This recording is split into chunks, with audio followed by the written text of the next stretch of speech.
Because you've got powerful legs. How did you get the physique? Was it gym or how did you get the physique? I've always been... She's actually not got powerful legs. Do you shower in your dressing room? Do you have a shower on the day of a fight or not? Tell us about the tattoos. Shut the fuck up, you little prick. But then I've got the Phoenix. Hey, prick. So I'll take it from Bob every day of the week. Absolute disgrace. I'm sure no one will mind. Move him out of here, Darren. Ricky Hatton didn't go over for his fighter because he risked getting abducted and sold into sexual slavery. I never said that. Both have been rape victims. I'm not watching Frank Buglioni live on Saturday night. You're out of your mind. Jesus Christ, get yourself a life. He's actually a priest. Yeah. It's because his brother John Fury eye gouged him. What have I told you all this time? He's going to end up sucked out, fucked out, looking for a handout. Boxing nutters messenger group. I'm gonna be the king. J-Pump, you know what I'm saying?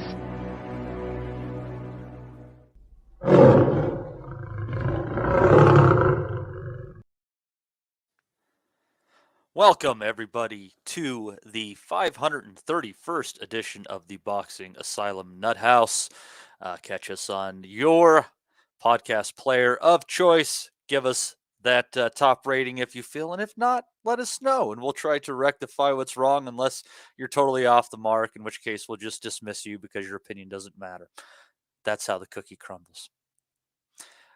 Got a good group in there in the chat today. Had a wide array of boxing events occurring throughout the week.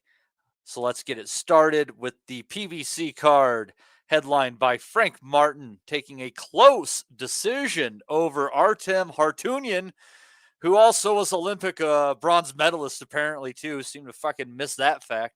But anyhow, go in the 12 rounds, having to take a seat voluntarily, did Harutyunian in the 12th with his left eye swelling up, saying he feels it's very badly hurt after the fight. Maybe that round definitely proving to give the all that Martin needed, taking it by a 114-113 card and two 115-112s. Steve Farhood scoring the fight, 114-113 for Harutyunian from the Showtime desk. I myself had it in the 115-112 for Martin, disagreeing with Farhood on rounds 2 and 5. But this was actually a pretty damn good fight, Steve, and shocking to us that how well Harutyunian actually did at times, and they're definitely troubling Martin. And I think kind of the weird story of this fight and the shifts was body shots. Martin had that stabbing straight left that made Harutyunian suck air a few times, and then that sweeping right hand to the body that Harutyunian found seemed to shift the tide there kind of in the middle. Good swings of momentum, a low-key entertaining fight last night. Absolutely. Good swings in momentum, good swings to the body from Harutyunian. As you said there, that right hand was working lovely. And I thought at first it was maybe a little bit of an underwhelming performance, given, well, our pre-fight predictions that Frank Martin was going to end the guy in about 5 rounds. I know you watched the fight before the Molina one. I watched one as well. Was not impressed with him at all, but it seems like one of these guys that is just better than everybody thought, ourselves included. You mentioned him about being an Olympian, which I didn't realise till listening to another podcast, a more informed podcast, clearly, during the week, who happened to mention that he was a bronze medal Olympic or a bronze medalist. And I thought, oh, maybe he has a little bit more of a chance. He might last into the 7th or 8th round or something. But as it turns out, he showed a lot of good things. The body shots were working really well, lacked a little bit of power.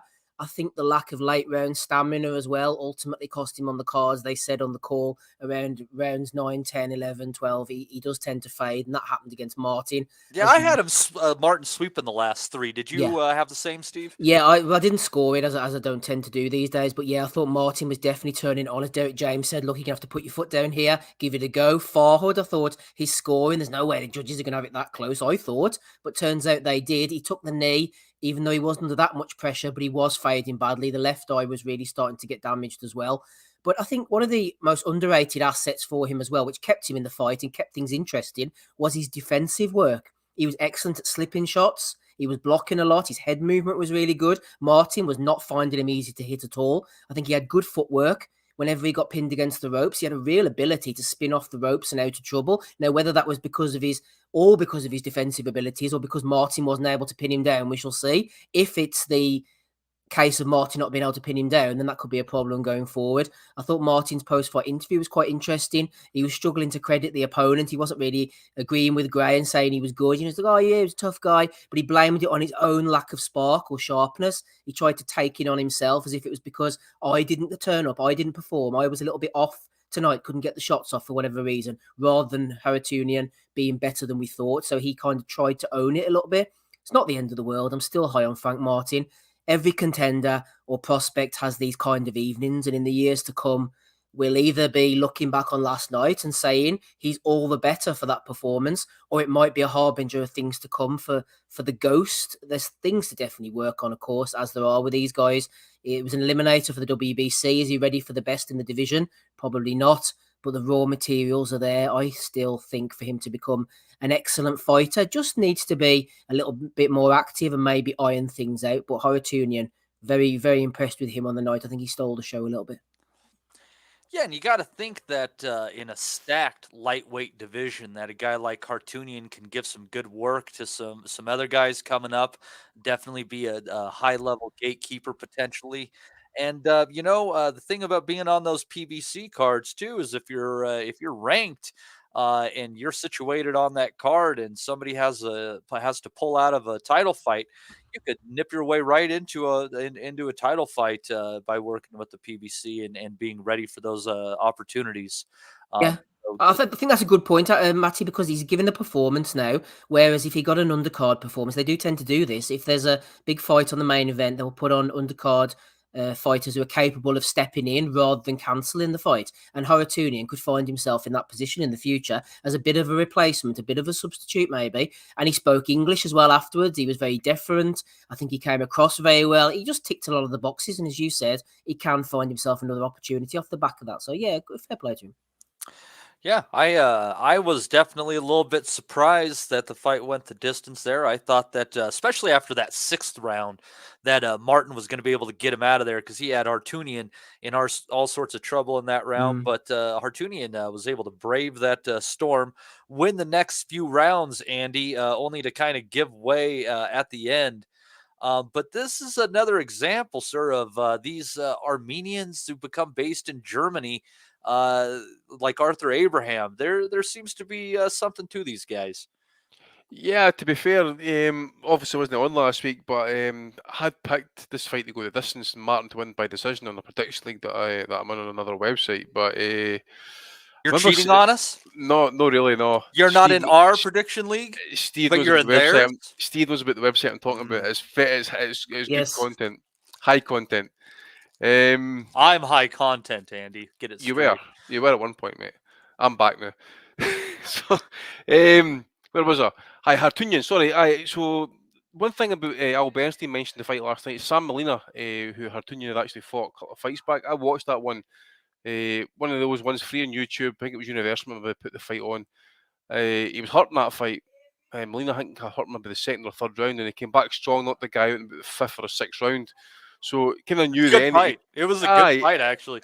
And you knew then, regardless of the levels, you knew he had something about him.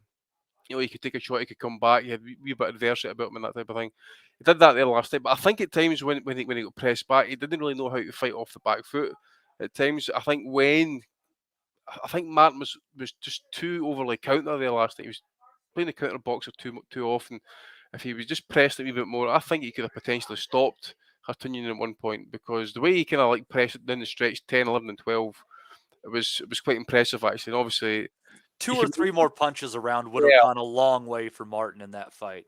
just up in the pace a wee bit. I think, especially remember the 6 afterwards, from there down to the 12th, and that, I think he could have pressed it a wee bit more. But it seemed to be when Derek James was kind of, it was in his ass a wee bit, especially early half the fight as well. I don't think Derek James was too happy about him, especially in terms of his output or the kind of rhythm he was setting. But certainly when he kind of got in his ass late in the fight, he come out there strong and basically turned the business, probably saved the decision at the end of the day. But I did think he was the winner actually, in all honesty. But Harutyunian, it's one of those fighters. Just don't know. He's just when he turns up on the night, he could turn the business. You just never know. But fair play to him. It was a decent enough fight, but I just think overly, I was a bit unimpressed by Martin a wee bit, because just want to see a wee bit more kind of at the start really, because I just think in the end you didn't want to believe it to a big rally just because of pure urgency by your corner that you try and win these last few rounds.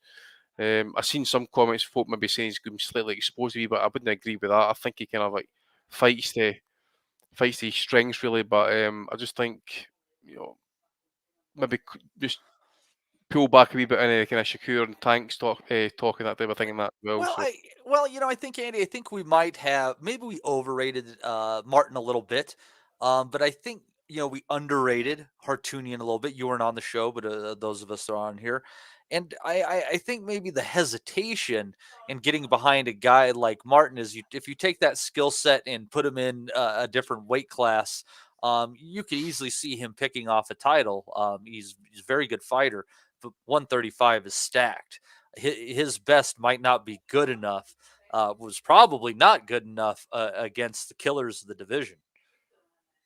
Yeah, I'm just trying to think, who is the killers of the division just now at 135? Obviously, you got Davis. Haney is probably leaving the division at this point in time. Shakur, Shakur's Garcia. in there. Well, if he stays, Garcia's probably Zapata, leaving. who's one place ahead of Martin, although he's on the zone.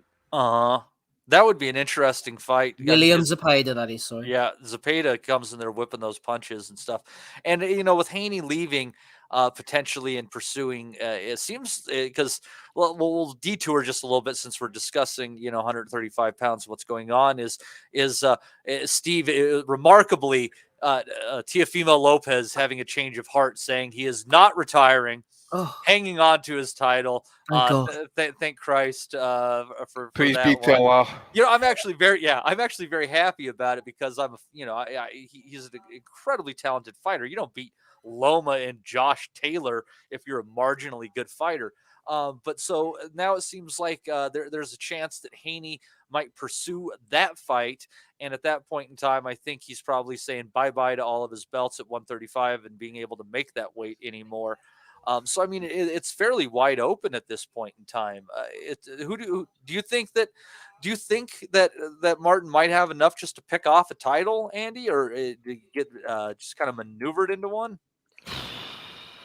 I don't know, mate. To be fair, I'm not wanting to sound like I'm shitting on the guy, because I think he's a good fighter. I just think just it looked for me in pieces during that fight that he was flat. I just think if he's going to be mixing it up or attempting to step up to guys like Shakur, Haney, Tank, what he mentioned, those guys as like the realistic options that he's going to be facing for a world title anytime soon, then putting a performance like that, I just think he would just get absolutely annihilated. I just think he was too negative at times. Preferred him when he was actually more aggressive, as I say, especially down the back half of the fight. He looked far better, but I just think at times, although he's got athletic gifts and qualities, I just think he lacked a wee bit in terms of maybe ring IQ, possibly. I don't know what it was. He was losing rounds at some points, and that he just maybe just took him too long to adjust, possibly. Maybe that. Yeah, I just think, obviously, again, right circumstances, right opportunities. Of course, he can pick up a belt of some sort. This is boxing, the opportunities can always present themselves. But against the likes of Shakur and Davis, I think we need to be pumping brakes and that. Does he deserve that fight? No. Does he stand a chance? No, I don't think so. Looking at those rankings, at least on the WBC route, I think Martin against Isaac Cruz is potentially on the horizon, Steve. That's my hunch. They do say that there's a good chance of Cruz versus Davis 2. But who knows with Gervonta and being unable to comply with the terms of his parole or probation.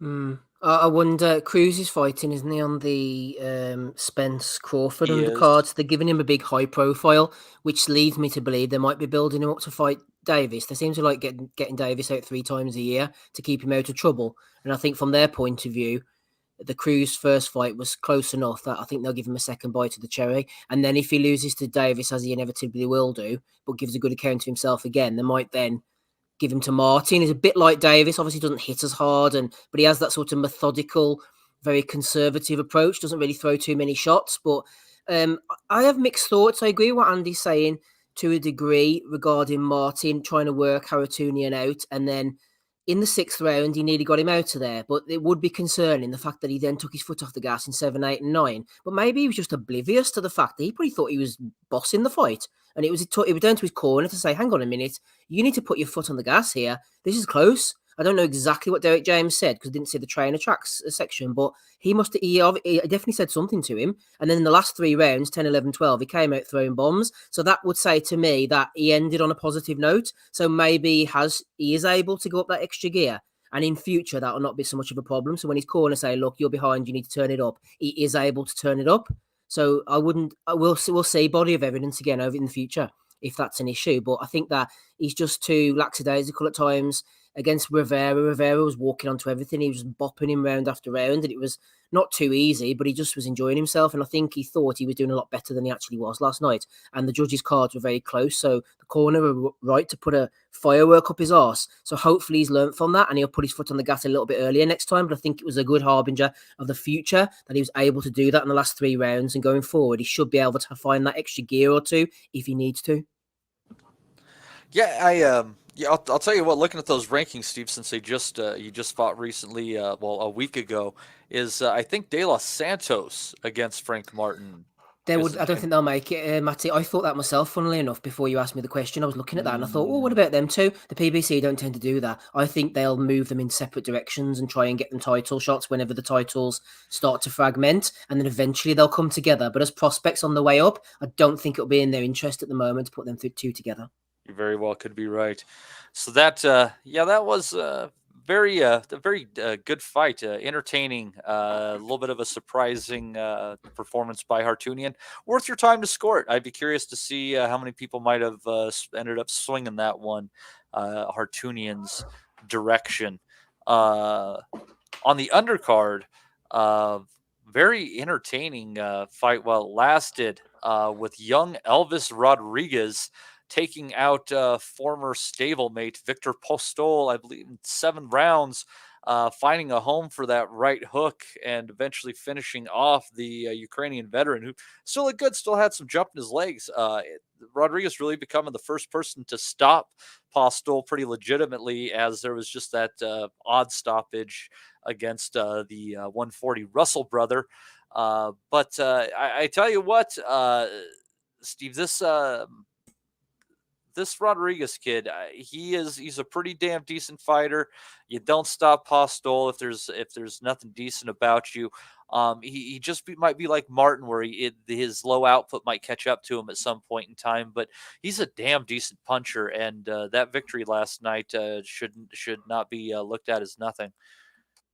Yeah, I think I was a little bit more annoyed with the stoppage than Postol was at first. I thought, oh, what have they done this for? On the back of the Gary Antoine Russell stoppage, was I think it came with about 15 seconds to go or something in the fight, and the referee jumped in. And then this one I thought was maybe a little bit early, but it was a classic writing on the wall kind of a stoppage. He's 39 now, Postol, and he has been dropped 4 or 5 times across his career.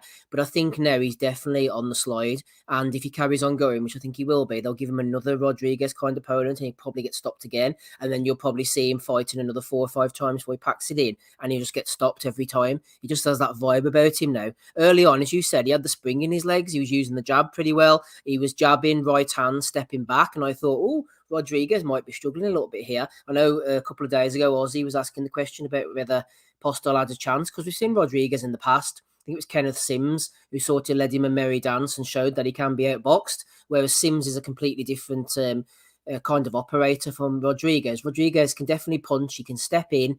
They'd sparred many rounds before, so it's one of them fights. A lot of fights at this level, you'll find they've sparred in the past and they've had a little look at them. Brian Peters, the Irish promoter, used to do that all the time. Get people in sparring, have a look at them, and then a few fights down the line, they'd be in the ring together proper. So whenever they said, oh, they've sparred many rounds in the wild card, I thought, oh, they know what they're doing here, definitely. And Postol, he was a sucker for the right hook, and Rodriguez mustn't have known that coming in. And the swivel jab, Steve. We saw the swivel jab last night. The swivel jab was nice too, actually, yes. But I thought the right hook was it mustn't have been a pre-planned thing because he didn't really throw it until the 6th round, and that was when he dropped him. And then he kept throwing it and just got rid of him there. But Freddie Roach was with Postol for so long. He's a hired hand now. His knees in the Rodriguez corner. Kind of do. I suppose you have to do something with yourself, and he loves boxing and that. But he's got these kind of lower level guys now. Rodriguez in his last fight had a little bit of trouble with Joseph Adorno. We saw what De Los Santos did to him last week. So I think that just shows the levels, really. But this was a good win on paper for him. Only the 2 fights on Showtime that I saw. I'm assuming they showed the prelims, but they got rid of Donaire Santiago, been moved to Spence Crawford undercard like Cruz. So he was supposed to be the 3rd fight on last night, and he wasn't. So they just showed the 2. But Rodriguez is going to be a decent opponent for some people, but I think against the very best, they'll just bang him out. But Postol, yeah, he's on Skid Row now. He's going to become a knockout merchant. He's going to become a sort of shaken gatekeeper, I think. He might be headed that direction. It's a shame because he was a damn good fighter. Very good fighter, yeah. That victory over Matisse just kind of came out of nowhere, and he just battered Lucas down the middle. That was a pretty vile beating, honestly. Made me sad. Andy, where do you think Rodriguez fits in the 140-pound division? I'm kind of curious where he might end up at down the road here. I believe he at least deserves a championship opportunity, probably. The question is, can he pick one off? Sorry, mate, I was chatting about myself. Sorry, at 140, you said? Jaw. Again, it's one of those ones where the kind of belts are kind of they've been tied up with Taylor for so long. Let me try and pull up the rankings to see. So you got Matias, who's just won his belt, hasn't he? So just try to see if I can try and. Matias is fighting Lipinets, Andy, which is going to be pure violence for as long as it lasts. Well, I was going to say that would be in the Lipinets if he gets stopped in that one, I would think, because Lipinets he's been in tough the last few fights and that as well. He's been in the ring for a wee bit as well. So I'm just looking for young Elvis here, but I didn't see him in the rankings anywhere, but probably one of those, maybe, who needs him club, because I was quite impressed with some of his work on the inside there last night. He was finding holes inside the Postol's defence. He would, when he stepped inside, he would just dip his head to the outside. He would bring the shots through the middle.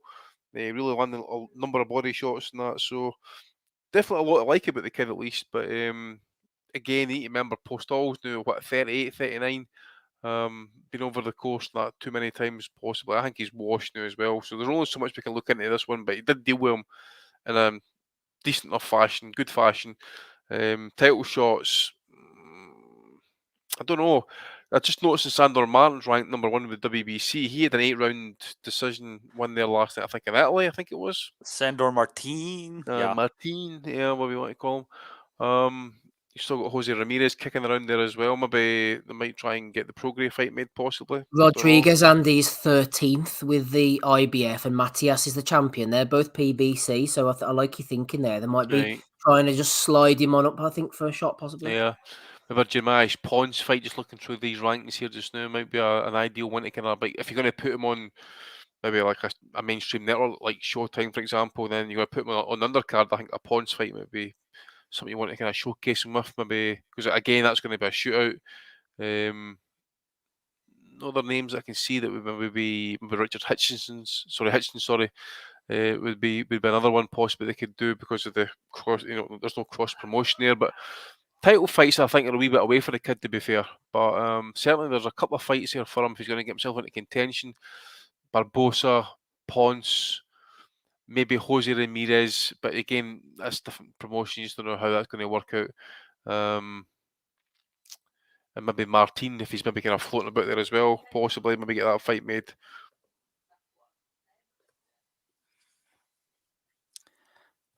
Yeah, a lot of options there. he's a strong prospect. He's a strong prospect, and I do expect him to get some sort of a chance. We'll see what might happen with that. Another strong prospect that we were able to take a look at last night, this 24-year-old Freudis Rojas, who did a fantastic job in taking out Diego Sanchez. The corner just decided to pull the plug about a minute into the 7th round. Rojas undefeated at 11-0, all of those by stoppages. Steve, he is a big unit, as you would say. He is a 6'2" welterweight. He looks fairly solid too. He's not just looking like some kind of dehydrated, lanky nothing. And this guy, I got to tell you, he knows how to fight tall very well. He varied his punches at distance in a lot of clever ways that allowed him to always keep at least a half step between him and his opponent. I'm going to be keeping my eye on this kid. Yeah, well, you can keep your eye on him for me as well, because I didn't see this fight, unfortunately. I was having a look at the results earlier, which is why I sort of realised Donaire was supposed to be the third fight on. 11-0, 11 KOs, 24, big southpaw, as you said, for the welterweight division, 6'2", based in Vegas, so they must see something in him as well. And he's been slowly moved on up the levels, fought a lot of times in... What flag is that? Is that Costa Rica? I think that might be the Costa Rican flag on his box rec, and then they've sort of brought him in here in Las Vegas as well, so... he looks like a big old unit on paper, but unfortunately in reality, I haven't seen this one, Matty. But yeah, definitely keep an eye on him. Oh, that's sad, Steve. You didn't I know, see it. sorry. Andy, did you see this one? Sorry, mate. I just popped away. I just picked you up as I just got back there. Sorry, mate. Oh, no worries. Did you happen to happen to see Freudis Rojas for the first time? I didn't, mate. I just put it in the chat there. I hadn't seen that. There was only 2 fights I've seen with Martin and Rodriguez, mate. Sorry. What a day. What a day. Well, I guess we'll hop on over then to the DAZN card, which was headlined by Alicia Baumgardner avenging the first defeat of her career, and first and only, against Christina Linadartu, taking a 10-round decision. And what was a pretty damn decent fight at times. Linadartu can load up on one pretty damn well, just kind of loses steam as she puts her combinations together.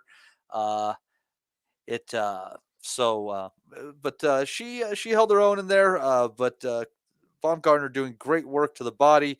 Harrison giving her some good advice. That seems to be a hell of a good team. We'll see where she goes from here. But that was a good, entertaining ladies fight to headline the night. Andy, did you see it? Steve did not. Baumgardner, mate. Yeah. I've seen bits here, obviously. Just the highlights, really. I mean, for what I've seen of it, she looked pretty much dominant on top. Worked the body pretty well for what I've seen. You're talking about dynamics with her and Tony Harris, and I believe they're actually a couple. So, what can you say about it, mate? At the end of the day, it was a dominant performance. That was it at the end of the day, apart from maybe getting a stoppage possibly, but that is what it is. Would you let her dominate you, Andy? Oh, without doubt, mate. Without doubt. All right. As long as she's dressed in red. Yeah. Well, there you go. Rob, I'm glad that Rob's not here yet, but he'll probably have to retrace this one because I imagine he caught it. Got to fill his spank bank with something for the coming weeks, I imagine. Alicia the Bomb. I saw it. I watched it. Did you, Steve? Yeah. I thought you said in the chat. Oh, I was looking up. I didn't see the whole DAZN card. Oh, okay. It was me who put the comment in and said I've never seen. Oh, Jesus. I went cross-eyed for a moment. Steve, what were your thoughts on the fight? It was terrible. Don't want to talk about it. I fucking hate you. Listen, I'll say one thing. You were right last week. I was shitting on it, and Linadartu did come to fight, to be honest. Like, she had a go, but the rounds just go by so quickly. I never said this before, but flip me. Baumgardner's a good fighter, actually. She is good. Yeah, she is. I'd say that she is probably one of the more athletic fighters in the women on the women's side of the ledger. What about the commentary, Matty? I liked the fact that it was Franchon. Your mate Franchon was on the DAZN. She was, Mannix, and who was the other girl? Christina Poncher, I think, or was it? No, she wouldn't be on DAZN. No, it wasn't Christina. It was the chick with the short hair. Claudia or something. Claudia Trejo. Oh, I like them too. They had put Mannix in check. He was like a little cuckold in the middle, wasn't he? They were they were they were going through the whole thing, keeping him in check, man. I like that. The soft bit in the sandwich was Mannix, eh? Guarantee right there. Oh, by the way, did you see Carl Frampton's tweet? He say he was out for dinner or lunch the day with that. Remember the guy who fought Nick Ball got put in the hospital with Yes, that Lamate. Lamate. Right, yeah. It's good to see him out and about. So absolutely, 100%, I forgot about that actually. So good to see him. Yep. Yep, they the zone putting the ladies up front. You got to wonder if they're getting the same pay as the guys get, because women in this country get. Stick it up front, looking around their ear. Is it all about savings or is it about making a stand? Yeah, I'd have to see the numbers. It was a funny card, this, Matty, because there was Mark Castro was supposed to be on it. He disappeared. Apparently, he was injured. I was just googling it there. Franklin, I thought, was fighting somebody else. He ended up with this fat Mexican, I think he was, who actually wasn't too bad. You know, he had a decent beard. He could throw shots. And also, I was trying to think to myself, wasn't there another big fight supposed to be on this card? And originally, it was Montana Love against Richardson. Was supposed to fight Montana Love. What the hell happened, man? It just fell apart like a flipping wet newspaper. It did, and I was honestly looking forward to that Richardson Hitchens Montana Love fight more than anything else, because I think that Hitchens is a dark horse in the 140-pound division. But unfortunately, that kind of fall. He does, and I don't know if he's not particularly big puncher, but he hits hard enough to control the fight. So.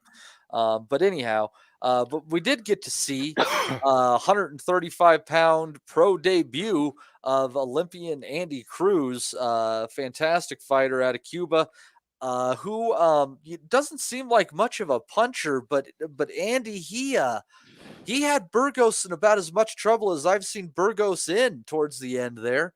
And when he started to be to stand in the pocket a little bit, he started to push the old vet back, and I was tremendously impressed for a debut performance over 10 rounds from this kid. That was honestly something else.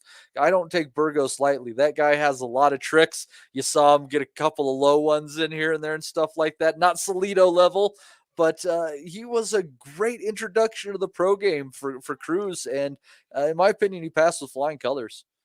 Yeah, he was good enough considering that what he's done as an amateur. He's basically fought obviously exclusively 3 rounds. He's fought some bouts and scheduled 5 rounders. He stepped up there in his pro debut against the next world champion.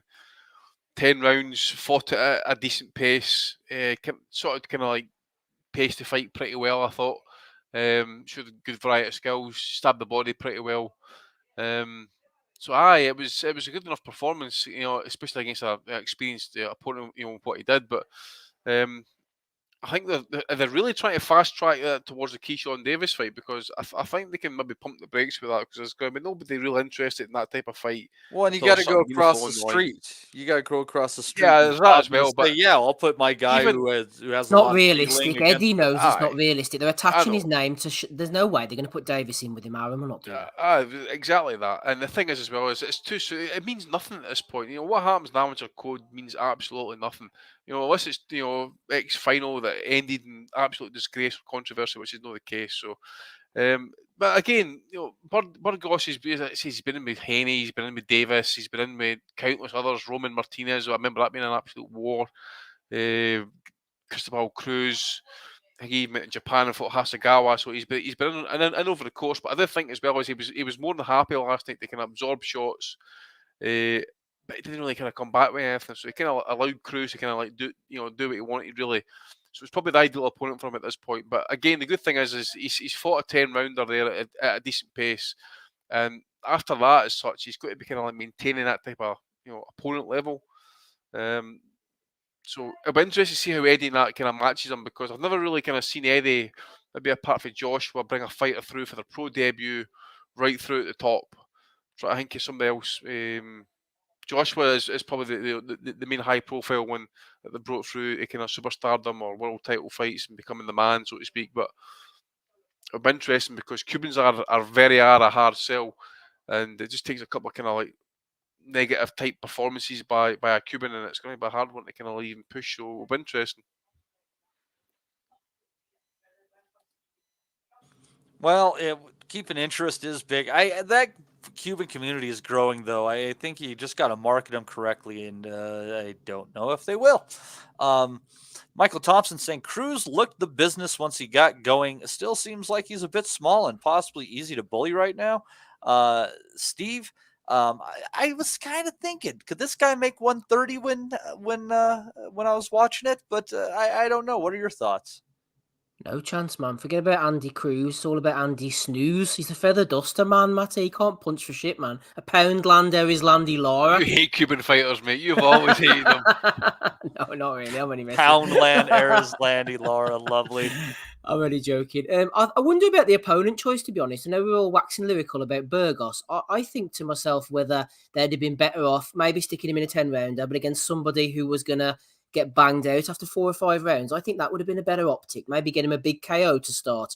He's based in Philadelphia with Bozy Ennis, so he's Detroit sort of local. The fans, I don't know, they weren't booing or anything, but they sounded a bit disinterested, which I know it's the sweet science and all that. I understand that, but I'm not so sure would have gone for Burgos, first of all. I say he could have done with as a second opponent and then gone on from that. Maybe get him a knockout, put him in against somebody like, I'm not saying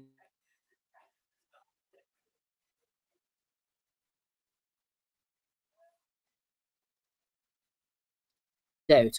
I thought that would have been a better approach for Cruz on his debut and then go to the Burgoses of this world, but Eddie knows more than me. So, no, look, I like the look of Cruz. He's a fantastic fighter. Obviously, he's very slick. He's very fast. I do worry about the power and the durability. Obviously, we haven't seen him hit yet because he's literally only had 10 rounds as a pro. Is he going to be able to fight on the inside? Is he going to have a plan B? We saw you Elvis Gomez last weekend. All these questions are going to have to be answered. He looked very fast, almost too fast at times. Hopefully he doesn't go the Gary Russell route. Is he going to pick up injuries like some Cubans have in the past? We have to tick all these boxes and say he's a good addition. It's a stacked division. He was really trying to hurt Burgos, who's a very tough guy, very difficult. Nobody's ever stopped him. He's been in with a lot of people. How ambitious is he? You mentioned the low blows. That was to sort of get him out of tough rounds. He didn't really offer that much, which is where I thought the knockout kind of opponent would have been a bit better. But real accuracy, speed, shots to the body, shots to the head, lovely jab. Ennis is a good trainer. You'll have him in the dungeon working out in Philadelphia. The sky's the limit, but the Keyshawn Davis and all that. It has a built-in amateur narrative. They're both sides of the street. Davis is a lot younger. There's no way on earth Bob's going to make that fight, and Eddie knows it. He's attached it to him so that he can kind of get a bit of promotion and a bit of buzz going, which is completely understandable. Be interested to see where Cruz goes, but the Cubans swing on a pendulum, don't they? For every Lara, there's a Gomez, there's a Morel, there's a Casamayor, there's a Rigondo. You just don't know which side you're going to get. The new breed seem to be a lot more come forward and throw shots like Robezy Ramirez, but has Cruz got the power to be able to go that approach? I think you might be seeing him going into his shell in a few fights if he's not banging people out. Just on the weight, Matty, I don't believe we'll see him at 130. I know you were kind of like maybe saying before Steve came in there that maybe, you know, if he could make 130, it might be better for him, because I think somebody was saying that he's maybe too small for the weight. What is he, 135? As an amateur, I mean, you remember, it's only 2 years ago, he was still fighting, amateur fighting for the World Championships. And even then, the weight class he was fighting, I think it was light welter. And at that point, and even up to the weight at light welter up to about 140 pounds. So kind of like bringing it more in line with the pros. I think it would put it up maybe about 2 or 3 kilograms at that point. So if you're thinking about a fighter who's kind of campaigning at 140, I think 135 would be his max. I think, because you would hate to see the kind of state we've been trying to make 130. Well, if they kicked him off at 135 against Burgos, I imagine that's probably where they're going to campaign. And they're thinking with the potential fracturing of the belt, Steve, that they'll probably get an opportunity there. But that would mean they're going to have to kind of get him out really quick and kind of crank him up the rankings as fast as they possibly can. So you're kind of curious about what could be next. I mean, I know we might have some disagreement on the first fight, but you can't really criticize it too much. You know, you're 1-0 and you've beaten a near 50-fight veteran in Juan Carlos Burgos, a feather in your cap. But it's kind of weird. What's the second fight is going to definitely be the weird thing. What's the third fight? And can you move him in 3 fights legitimately through the rankings and get him to a title fight next year? Do you think there's a path? I feel like I'm talking electoral politics. There might be a path. I'm going to leave that to Eddie to come up with the path. I'm not necessarily criticising the opponent. Fuck you. Get someone else to do your job, Eddie. Yeah. I'm not necessarily criticising the opponent. I can see why they're doing it. And Eddie says, "Oh, we were struggling to get people. Nobody wanted it, and all that type of stuff." I just personally think that they could have got him somebody to bang out and just really kind of get the hype going early on, and then put him in against Burgos on the next undercard. But like I said, I'm not hating on it really. He's 27. I'm just looking there, so. Yeah, there's enough time for him to kind of grow and develop. I'm not really sure they need to go down this 10 rounder, 12 rounder, getting him in for world titles straight away, unless they think that he has a short shelf life, which they might well do. I'm just having a look at the rankings now, which is completely irrelevant because he's not going to fight anybody ranked, is he? So I have no idea who they're going to put him in with next, to be honest with you. But eventually they'll probably start looking at you guys like Abdulayev's maybe at some point. Cabrera, he's the one who's fighting Isaac Cruz, actually. He's the name I couldn't remember earlier. Kambosos is there as well. Yeah, I don't know. I can't really offer anything. I have no idea what they're going to do with him next, actually, Matty. Well, you got Zepeda sitting around there. You never know. You never know. Jose Zepeda? No. William Zepeda. But he's 23-0 with 20-odd knockouts. But they're both in the same stage of where they're trying to get him situated for a title, right? But Zepeda's with Golden Boy. Yeah, but they're both the zone, and as much as but the zone can't make fights. The zone can't make the fights, though, can they? Look at how long it took them to put Canelo against Golovkin together. They can't, and Garcia against anybody decent. They can't force their people. Whether it's Eddie's fighters or Oscar's fighters, doesn't matter if they're under the same umbrella. The zone can't force them to do anything.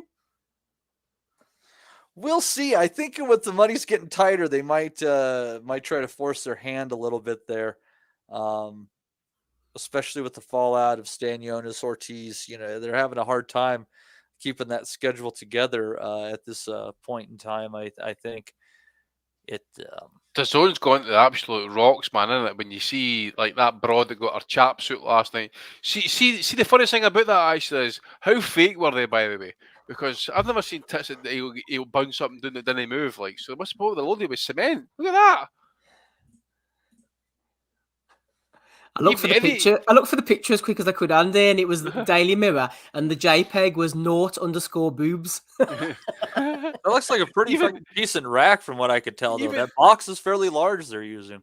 Even Eddie was pretending to be disgusted last night. This is the guy who, at the end of the day, promotes Ebony Bridges. Fucking hell. Well, it was some funny shit. I mean, fair play to the cameraman as well. The only person that done his job there properly last night, zoomed in there. You know, all we needed was David Attenborough's actually overviews as well. On top of it would have been tremendous. What has become of our great sport, gentlemen? What has become of it? Well, hopefully the great Andy Cruz will help to restore our faith as he continues his career. Someone who, honestly, this fight was a little bit more entertaining than I thought. Jermaine Franklin winning a 10-round decision over Isaac Munoz. I don't think Franklin's the biggest puncher in the world by any stretch, but he landed some absolute bombs on Munoz. And this guy has a tremendous beard. That's for sure, Steve. If anything else, you can say whatever. He can take a punch. Franklin was able to get another W. Not the worst heavyweight fight I've seen, but it was pretty much filler. Yeah, there's a lot of filler between these boys. I said before, Munoz, good enough fighter for a replacement, undefeated.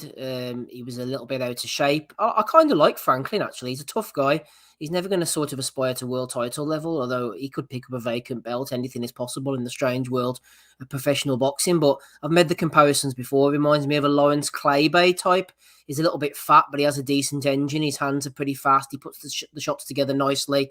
Not necessarily the biggest puncher in the world, but yeah, I kind of like Franklin. I think he's obviously done the deal with Eddie after getting the fights against White and Joshua, and he's earned himself a few quid. He's done his reputation no harm at all, and I don't begrudge him his, the sort of limelight he's getting now. I thought he was terrible, and Dillian White would bang him out, and he's proven me wrong. Actually, he has pretty decent skills, and long may it last at this level. Eddie's going to build him up, and he might get himself another opportunity in the future. And yeah, Munoz absolutely tough as old boots, but Franklin can't really punch that hard, so that's probably why he wasn't able to detonate him and knock him out. Yeah, there's a few uppercuts in there that I thought just might have done the job, but alas, 'twas not the case.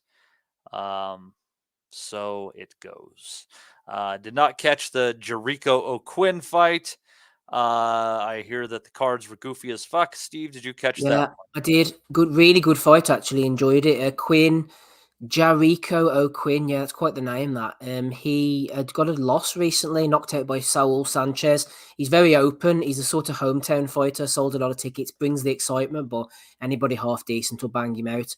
The fellow who's on against Mojica was 8-2, Venezuelan, based in Vegas. Really gave it a good go. The cards were ridiculous. 96-94 was about right. 97-93 was a bit of a Devon Alexander stretch, but 100-90. One of the judges gave it every round to Quinn. I mean, that was just absolutely ridiculous. So I don't know what he, she, they, them, whatever it was watching there. But Quinn's exciting, but he's going nowhere.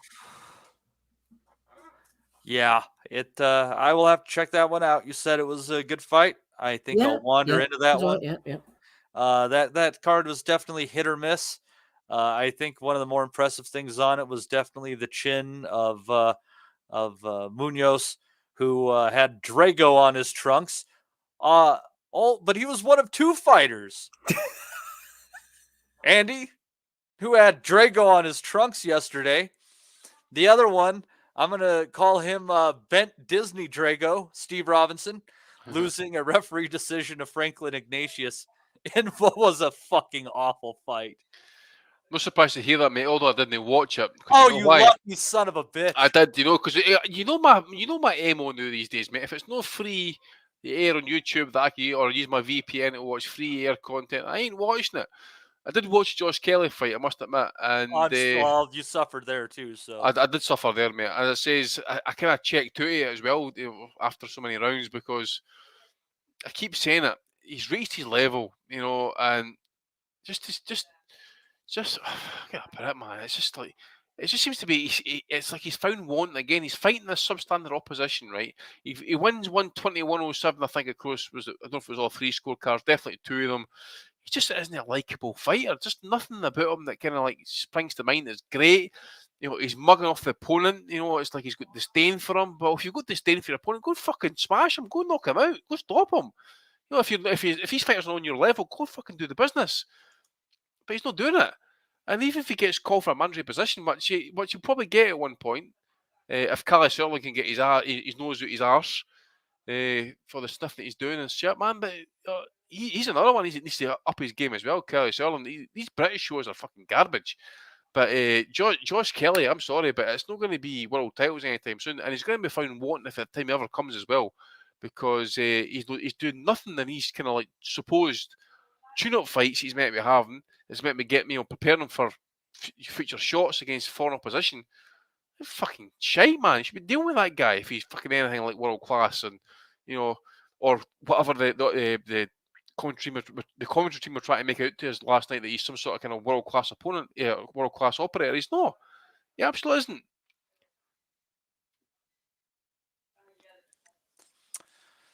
Yeah, that was a disappointing fight. Steve, just in general, you talk about a disappointing headlining, co-headlining fight there. I don't know if I've seen two worse fights at the top of a card. God, I don't know how long. It was just disgusting.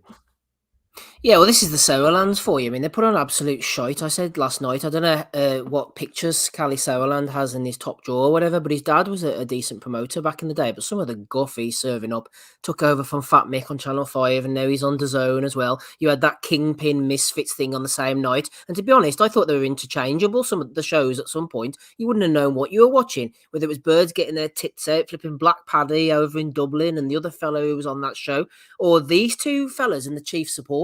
I'll go to Kelly first of all and very quickly talk about him. We know what he's all about now. Whenever he stepped up in class against Avenges and then previously before that against Ray Robinson, he kind of has a limit. He's definitely a talented guy. I thought his fight against Troy Williamson was a really good win last time out. And that's the type of shows Callie and them should be putting on. But against this Corzo, I don't know, he seems to be the same thing. He looks $1 million for like 3 or 4 rounds. He might drop them, then he starts showboating, and he seems to let people back in. He snatches a points win from the jaws of a knockout win or something. I don't really know why he doesn't just finish. This guy was absolutely terrible he was in against. I know he was unbeaten and all, but he was tough. I'll give him that. He was tough, but Kelly, I don't know, man. He's another project to the dark fraud as well. I know that we're talking about the British title fight soon. That was actually a good fight. The rest of it was guff. And as for them two fellas, that heavyweight Robinson, the Disney fellow, and Ignatius, I thought Ignatius was decent enough. He wasn't too bad. He could maybe win an area title, but that Robinson is absolutely terrible. I mean, it's the positioning on the card as well. Like you said, if they'd have put them on the beginning of the night or on YouTube or something, then I would have said, okay, fair enough. It's a bit of a sloppy slugfest between two. I don't even know what kind of level guys they are. And it would have been okay, but it was chief support on DAZN, an aspiring leader in sports programming, they keep telling us. And they're putting this on as the chief support over 8 rounds as well, right before the main event at prime time. Like, was it 20 past 10, half 10? It was on at night. Why on earth are they doing this? Nobody wants to sit and watch this. If they'd have put Robinson in against a pudding to knock him out, then it would have been better. Someone sitting on their sofa at home, the casual fan, will be fast asleep. The people, I don't know how they managed to sit through it, maybe knowing that the main event was coming. It was absolutely sloppy. The standard is shocking. I mean, that Robinson looks like he's a white-collar fighter. He was absolutely blowing out his arse after about 2 or 3 rounds. They should not be showing that as a chief support. So anyway, that was my little rant about that one. And I'll give it back to you before I say anything else that I might regret. Yeah, that support they were providing for the main event was worse support than that chair provided poor Fat Dan. Worse support than that girl's flipping bra who was thinking. Stall collapse. Oh, sorry. But it was, there was one decent fight on that card, and it found its way into the prediction league, Steve, yes, which is very intriguing through 2 weeks here, with Cassius Feet losing a decision to former podcast guest Liam Dillon, getting dropped twice. What I think were legitimate calls, to be fair. Just based on this, that, and the other. But it was a pretty entertaining fight where both guys landed some good leather, and Dylan's swarming style just seemed to get the better of Ashfaq. I think that Dylan is everything that Campbell had and wishes he could be. Yeah, I'm glad Liam Dillon won. I have nothing against Ashfaq. He was a good fighter, Olympian back in the day. As flattered to deceive as a pro, as the one loss as well. I fancied Liam Dillon. That's why I went for him on the prediction league. But mainly it was because he was a former friend of the pod. Nice guy. Had a bit of bad luck in the past. I know he's had opponents pull out. And his style, yeah, it's effective. It's not the most pleasing on the eye. Kind of pushes with the right hand, leans in a little bit. Anybody with a sharp uppercut would catch him. Dispenses with the jab. I thought his uppercut was working well, and early on in the first round he landed a few left hands to the body, and I thought to myself, if he can keep doing this, there's a chance Ashfaq will fade as the fight goes on. Didn't see the first knockdown. I think I was putting the youngsters to bed, but I saw the second one, and it was kind of a case of Ashfaq took a couple of cuffing shots. It wasn't enough to knock him down. But if you're going down, you're effectively looking for a breather. You're effectively taking a knee. So what's the referee supposed to do? And it wasn't like Dylan was leaning on him either. No. He was just tossing those shots, and he went down. You got to say he took a break from the shots. There's a couple of shots sort of landed. You're taking a break from the shots, as Harutyunian did in the Frank Martin fight. So it was a legitimate knockdown, and I wondered what kind of scorecards they would come up with. I thought Ashfaq did some decent work in between, but he hadn't got the engine, and it was too few and far between his shots. And Dylan just kept coming, motoring forward. Those left hooks caught up with Ashfaq in the later rounds, and the right man got the decision. So absolutely fair play to him, and fair play to you and me. The boys were slating me, saying I was putting up the prediction league because I'm kind of back up the top again. But I should be doing more of this. I should be putting the prediction league up more and more. And there's you as well, Matty, floating about. Shout out to Joe Kennedy who's done the scores, and Owen. Not sure. Owen's there in about 6th place. He's the winner. The Spallan, the can man from last year. So the boys are doing well there. What did you think of the Liam Dillon performance? I thought he did a good job in there. Not as good a job as Ozzy's doing in the prediction league with his 1 point lead over Damo there. But he's I really think that he's that was the British title. I think he said he wants to try to get the Commonwealth. Do you know who holds the Commonwealth at 130 right now, Steve? No idea. Yeah, but whatever that is, maybe he has a chance in that one. But if you're kind of looking at what's around and DAZN, et cetera, maybe you're thinking, who might he run into that would he's surely going to find his level. I think, Joe Cordina would ice him probably. That's my personal opinion. You wonder where he might do at European level, but when you're willing to stay in somebody's face and you can take a decent shot, you can just kind of just impose yourself on people and suck the will out of them. So yeah, I honestly wouldn't count Dylan out until we see him out. So the current Commonwealth title is vacant, so excitement all around there. There you go. Oh man, it's I wonder what opportunities await to fill. Are they at least better with filling the vacancies for things like the Commonwealth title? Does it actually make more sense than WBC title belts and et cetera, et cetera? Not really. The Commonwealth title, it is a sort of good. It's an interesting title, I think, because sometimes they'll get like random African fighters in for it. The Commonwealth stretches along. An Australian will turn up, or a New Zealander, or a Canadian, or something, and then you might have those interesting names. But other than that, it's more of a domestic sort of UK belt that would crop up, I would say. Oh man. Curious how that would go. Well, there you go. Maybe that's Mick Conlan's chance at an opportunity at 130. He probably wouldn't fight for it, to be honest. But here, I'll give a shout out quickly for the to the boys in the prediction league, so I don't forget again. There's Eddie on the right hand side. So Aussie, as you said, Matty, is at the top with 11 points. Damo, that's Captain Casual. He's flying about in the chat. Wellington there, David Palmer, Chris Spade, Owen, who won it last year, Matty DG, that's you. James Windsor, Holly, our representative of the female community, is there as well. Hayden Anderson, Derek, Alex Smith, Tomahawk, Martin, Kevin, Ian Cleater, George, Des Watson, Dave Wilson, Stephen Anthony, Ryan Deal, head of the photoshopping department, Matt Slippery Butters is in the chat as well, Joe Kennedy, Des Malloy, shout out to Des, Andy Walsh, Nathan Newman, Matthew Kemp, Mark Stanton, Joseph Webb, Joe Burns, who's usually floating about, Greg, Patrick, and Hatem as well. And I might have cut off the bottom, so sorry for all you losers if I haven't given you a shout out there. Yeah, we say that now. We'll see how the upcoming weeks go here. There's some interesting fights upcoming as far as the prediction league goes. Just to give some people a heads up of what we're kind of looking at this week. I think we're going to kind of stretch to midweek next week is what's happening. So we're going to have Hughes and Kambosos stateside Saturday for one of our picks, and then stretching into Fulton versus Inoue, which is very fast approaching, which is a week from Tuesday, I do believe. So looking forward. Adam, can you take the leaderboard off, please? I don't know. Can you throw something in the super chat? No, we love you, Adam. We love you. Let's get rid of it. We'll be nice. We'll be nice. Because I know your pain, Adam. I spent. Hatem, we'll put that up instead for you. There you go. Perfect.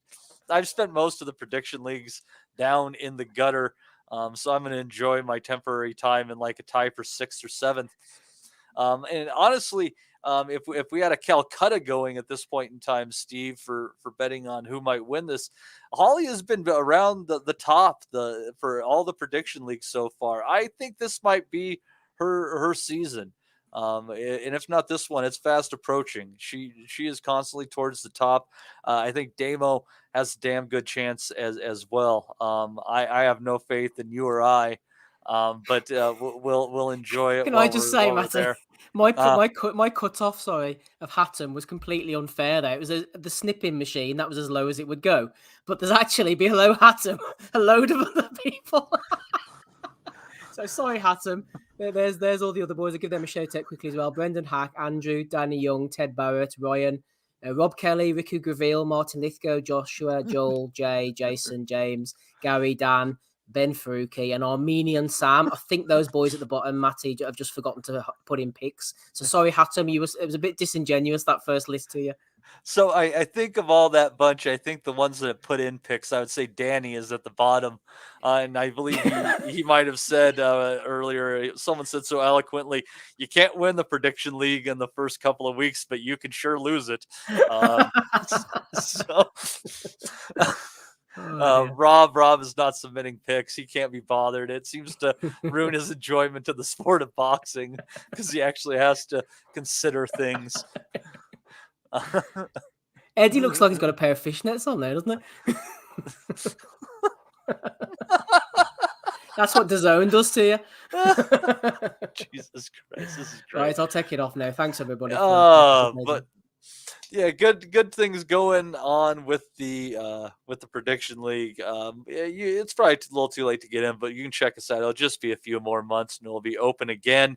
As you can see, we have in that group of the ones that end up ultimately participating, you'll have about nearly 40 of them. So it's a pretty decent pot there for everybody.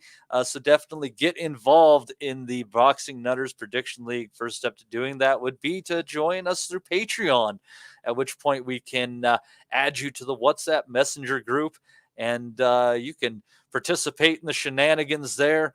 And then when a couple of months comes by, you'll be able to join up with the new Prediction League, and we'll take care of it all from in there. Thanks again to Joe Kennedy for running that show, and congratulations to previous winners, Owen Spillane and Danny Young. And me. And did we have a pot for the first time for one? Well, I've spent it, so I think so. Oh, okay. Yeah, I think maybe we did. Fuck if I remember. I don't know. I don't even know what happened yesterday. Oh, I watched boxing. That's right. I watched boxing yesterday. That's what I did yesterday. So, let's see here. What did I miss there? Was there some cards that I missed? I remember briefly watching a few fights from Australia in the morning time. Yeah. I didn't watch anything. There was an Australia. There was another DAZN card. I didn't watch anything else. Yeah, there was it was a Golden Boy Prospects card that I still need to catch up with. I didn't think that the matchmaking altogether looked too impressive. But there was a ProBox card, I believe, on Wednesday that I watched. Did you happen to watch the ProBox TV card from Wednesday, Steve? No, sorry, I didn't know it was on, actually. I did maybe catch it, mate. Who was the big, tall, lanky fella? I'm trying to remember that. You must think I'm going to pull the card up on Bob. That's what I'm doing. Thank you. Please pull. I'm trying to remember that. And then I look up ProBox, and I should put ProBox TV because I'm looking at a Can-Am Maverick X3 Max, which is either, I don't know, some sort of a car part or an advanced sex toy. I can't figure out. It's going downhill, this show, isn't it? Always. 531 episodes, Steve. At this point in time, we're just lucky that there's still anything that they put on. So let's see here. Oh dear. Fights. Let's see here. Didn't see that one. Recent events. There we go. God damn it. That's me to fucking log in. This is terrible, Steve. Let's see here. They canceled the main event in that one originally because they were supposed to have William Foster III in there. That's why I forgot what happened. But his opponent had to pull out because of visa issues. So you ended up with Lester Martinez, who was headlining that card, or at least part of that card. But there was a total dive in that one. That might have been in that fight, actually. Andy, did you find anything? Yeah, mate. So it was Kelvin Davis I was talking about. So I got. There you go. There. So it was Kelvin Davis. It was a South, but I think he also gave up something like 6 pounds of weight. But if you actually seen the actual size difference between the two of them, that Davis was massive for a 140 fighter. I think he was something like, it must have been close. It must have been over 6 feet for a light welterweight. Weighing like, he was a big boy, absolutely. He was massive, mate. But he's got a great short right hook, doesn't he, for a big guy? He does, mate. But also, as well, as just having that reach, it's just freaky, like. So Kelvin Davis, something to kind of keep an eye on as well, come up through the pro box scene, because I mentioned before, I've actually watched the last maybe 4 or 5 shows there the last couple of months that they've put out, and they always seem to get some good action, good good match fights and some good knockouts and that. And that Kelvin Davis is another one that's maybe kind of propped to it as well. Martinez, he's another one actually. Again, in terms of weight difference and that, I don't know much about his previous fights. Those out in Guatemala, but certainly rugged, tough. He's got power about him in that as well. But again, that fight was taken on late notice, so again, maybe just need to see him again. But ProBox is really the kind of like the type of show you're going to be looking at for future prospects. To be fair, like I think there's a couple of decent ones coming through, like that Kelvin Davis, as I mentioned. Yeah, I like that Julio Solis guy that was on there. He impressed me. His opponent Yesner Talavera, his record is one of those ones that's very deceptive. He's been in there with some pretty good operators. He's a very durable guy. But the quit job that I saw was Christopher Brooker against Najee Lopez. Brooker taking a shot behind the ear, trying to claim behind the head, taking the easy way out in that one. Definitely a disappointing fight for sure. In that one, it was over within a minute. I would say, Andy, though, that I think out of the bunch on there that I think Kelvin Davis, it'll be definitely curious to see him coming up more. He's been on a couple of these ProBox cards, and you kind of got to take these Wednesday cards with a bit of a grain of salt, because they're trying to sift through all these different talented guys that they have about, and they match them pretty damn well at the end of the day.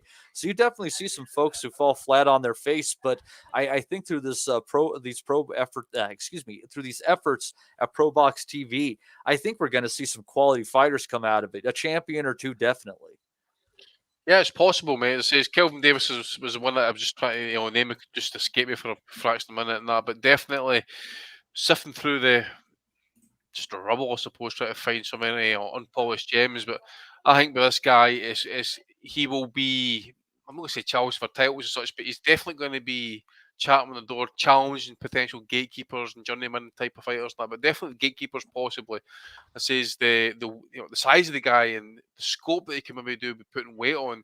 I'm just looking at his weights at the minute. He's been pretty consistent, hanging about 141 to 144. So really, he should be really kind of operating at 147. But if he's easily making 140, dude, man, that his length and the kind of levers he gets on some of his shots and that, he's going to be a southpaw as well. He's going to be lethal for anybody coming up through the ranks at 140. Like, is he the one who's Keyshawn Davis's brother? Is that right? I think possibly. I think there's some connection there. Three of them, isn't there? I think there's one. There's at least there's a good 3 or 4 of them. I think not all black people are related. Steve, come on. Older, there it's older brother Keyshawn Davis. There you go. He is. He's the oldest one. Oh, is he right? Because I was thinking of Kelvin Davis. Remember the little cruiserweight? He was about 5'7", and he was IBF champion very briefly a few years ago. Yeah. Rob Kelly joined the call at the perfect time. Rob, we were just wrapping up on this week's action. Tell me about what you saw. This week's ass? I thought you were going to say fucking hell. Well, I know it was on your mind, but anyhow, tell me what you caught. Not as what you watched, not what you caught in the tissue. I watched the DAZN card, didn't I? So I saw Andy Cruz debut, which was pretty impressive against a seasoned guy like Burgos, never been stopped. Would have been great for him, I guess, or his stock if he could get the stoppage. But he's going to be a problem, isn't he? He seems like a bit of a wild dude as well. Like I was looking at some footage of him afterwards. Like his English is not down. But Boots Ennis had him on his Instagram live, and he was like, "Say something to the camera." And he said, Boots had just said, "I have a skinny face," about himself, and then Andy Cruz took his head in the camera and said, "I have a skinny face." And then they said, "Say something else," and he said, "Where are my bitches at?" So I like the cut of this guy's jib. Seems so cottoned on to what the sport is about early doors. So it might be another one of those Cubans who gets caught in the world of Miami and just it's potential. Fucking man. World is his oyster, isn't it? Like fuck me. So he's on the good trajectory if you like for me anyway. Where my bitches at, said Andy Cruz on Instagram Live, and Boots said we better cut this off before he fucking says something more reckless. It's just fucking funnier even still. Safe man, Mr. Boots Ennis. So yeah, I thought he was good. Like I think it's early to say. I mean, Eddie was saying before, he throw me with Keyshawn Davis now. Keyshawn seems to have a bit of a chip on his shoulder about losing to him in the amateurs and want to take that over to the pros. So there's going to be big fights for him. Is he on the wrong side of the street? To potentially get big money fights made at 35 and 40, seeing his Uncle Al kind of controls that landscape and Bob between them, don't they? Like, and Eddie's not really in the mix there. Like, the only fighter he had in the mix was Haney, and he's gone too. So I don't know. I think Andy Cruz is really, really good. Really, really good. Will he get the opportunities he deserves? I don't know. Is he going to fucking put asses in seats? The US fight fan have been traditionally notoriously cruel to the Cubans. They don't really take to the Cubans too much or to that style. So he's got a lot of obstacles to overcome, but he has all the talent, all the fucking talent. And it's good to see this guy in the pro ranks. He's just making that division 35 pounds to 40 more exciting than it even is. And he's going to have his name in the mix sooner rather than later if they look like they're kind of going to go Lomachenko-ish route and rush him a little bit. Not that he fucking rushed with 2 Olympic gold medals, but you get my drift. And then, of course, my baby Baumgardner keeps the fucking hype train rolling on. Like, she's avenged her only loss against Lina Dardu. I saw a little of the fight, to be honest with you. I just saw the highlights. From the highlights, it looked like she wasn't having it all her own way either, and the commentators were kind of bailing her out a bit. Maybe you can enlighten me a little bit more on that. But Baumgardner's putting herself in the mix for a big fight, and she should get it just off the fact that she is the finest out of all of them in the sport, regardless of whether she can. But she can fight a bit as well. So I think Baumgardner versus Serrano is a worthwhile payday. If they can't make, then obviously the McKill and Mayer fight's always there. But yeah, just a fan of Baumgardner in general. The press conference is more so than the actual fights, but still, I'm still a fan of her, and I seen her first. So what's the but there wasn't much else on. You haven't given up the dream, have you, Rob? Well, it's nothing's a dream for me, baby. It's all reality. It can all become reality. What was I going to say to you? And then there was this shit show on the Zone, the Misfits or whatever. Elle Brooke lost to a girl that had an Adam's apple. So that was an interesting one. Interesting precedent out there. I didn't see any of the fights or whatever. Just caught some of the clips going around on Twitter, but some girls showed their tits in the ring, didn't they? So there's no one's happy. The same one has had the Adam's apple. Yeah, no, swear that she lost to a Brazilian girl, and it's ambiguous as to whether she hasn't, I think, told herself. She hasn't told. You don't have to be a rocket scientist. She has a jaw you can see from fucking space, like the Great Wall of China, and a big deep voice and an Adam's apple. I think I drew my own conclusions. I don't need to wait for the results. But unlucky for Elle. Probably the worst beating she's taken off. I'm not going. That's low hanging fruit. We let you draw your own conclusions. Right, go ahead. It's probably not the only time she's taken a pounding from a tranny. See, like, you know what I mean? You set them up, and then you just fucking, there you go. I had to. Even at all, anyway. Why don't we just get banned? I love that joke so much. I would get banned for that one. God damn it. I'm sorry, Steve. And did you see anything else from the weekend, Rob? Was there anything else to see? What's anything else to see? There was the pro. There was a transsexual man beating the shit out of Elle Brooke. There's a fucking. There's Baumgardner and Andy Cruz debut. What else was on? Oh, Frank Martin. So Frank Martin unimpressive, wasn't he? Yeah. Yeah, a little bit unimpressive. I thought they were looking to build Frank Martin on the kind of on the back of the kind of Showtime All Access between Crawford and Spence, and they were kind of like starting to market him a little bit, but he didn't. He had an off night, I guess. It remains to be seen. I wouldn't read too much into it. He still looks like a very good fighter, but didn't have it all his own way. What was the kind of panel verdict on Martin? That we probably overrated him a little bit, but also underrated Harutyunian at the same time. Well, it was you, was it, that was making a big case for Harutyunian last week? No, I thought he was going to get knocked out because of what I saw from him getting battered by an inferior fighter to Martin before pulling a left hook out of his pocket and ending the whole thing. Yeah, it was he underperformed. But you know what we found out during the telecast, Rob, that we probably could have found out really easily? The guy was an Olympic bronze medalist. Fucking missed that fact. Oh, there you go. So there's no mug. Yeah, it's not like Martin struggled with a bum, but it Say so much of was disappointing. And let me ask you this: I think part of the reason, like, we might be saying, "Oh, that was disappointing on Martin's part," is just knowing the division that he's in and the firepower it's going to take to be able to beat these guys. Yeah, it's the kind of the creme de la creme of the boxing purists at the moment. That in and around that weight division, say anything from 126 up to fucking 140 is where the best fighters are fighting, where the best possible fights can be made, and there's some money stars in there as well. Some real big draws in the mix. So a lot of stuff is going to have to align for him to get his moment, but he's going to have to keep winning and winning impressively. And the thing about Showtime is that it's kind of, I don't want to say a dying platform because I sound like fucking Eddie Hearn, but it's not it wasn't ever the staple of boxing. It was always in competition with HBO, and it's kind of been left in the landscape with Heyman there pulling the string. So he's going to need to, really going to need to, if he's going to kind of unearth any of the top guys in those divisions and put himself in a mix for big fights. I feel like I'm always talking about commercials, but he is going to have to be more commercially viable, which means if he gets opportunities on Showtime, he's going to have to finish him with the exclamation point, and that's the business we're in. So there you go. And Rob Kelly is officially off and running with the show. And that was it was an all right of week of boxing. I think I give it I don't know, a B minus. Steve, what do you think for the weekend? Maybe now C plus. Oh gosh, I'm useless at these type of things. I'll give it a 6.3. 6.3. So that would have been a low D actually. So yeah, that's the story of my life. Yeah. No, I was going to say I don't think you'd understand it because all you probably got in your life were A's. You're so bright. No, I left school with 2 GCSEs.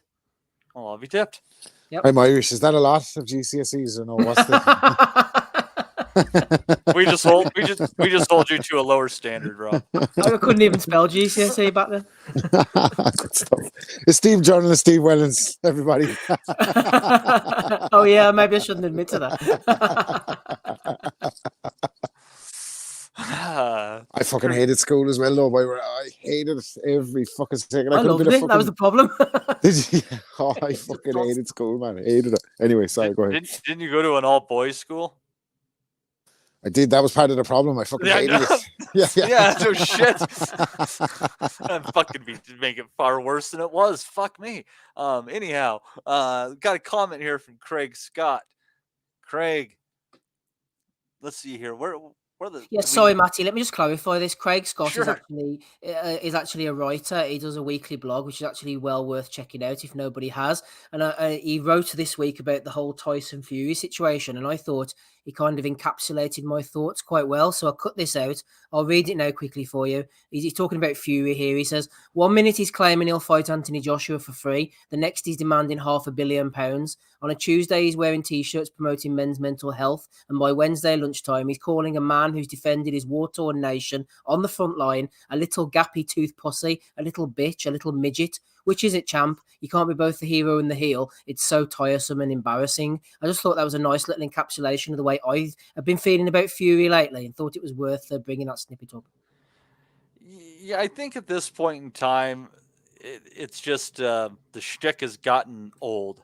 Do you think it's as simple as that, Andy? It's just grown tiresome. What once was amusing is now just it's Chinese water torture, man. Yeah, it's the exact words, mate. It's growing tired. The gimmick's old. There's no new material. So yeah, if it's not between your big dosser or your big pussy and your fucking big bitch and all this type of stuff. We've heard it all before.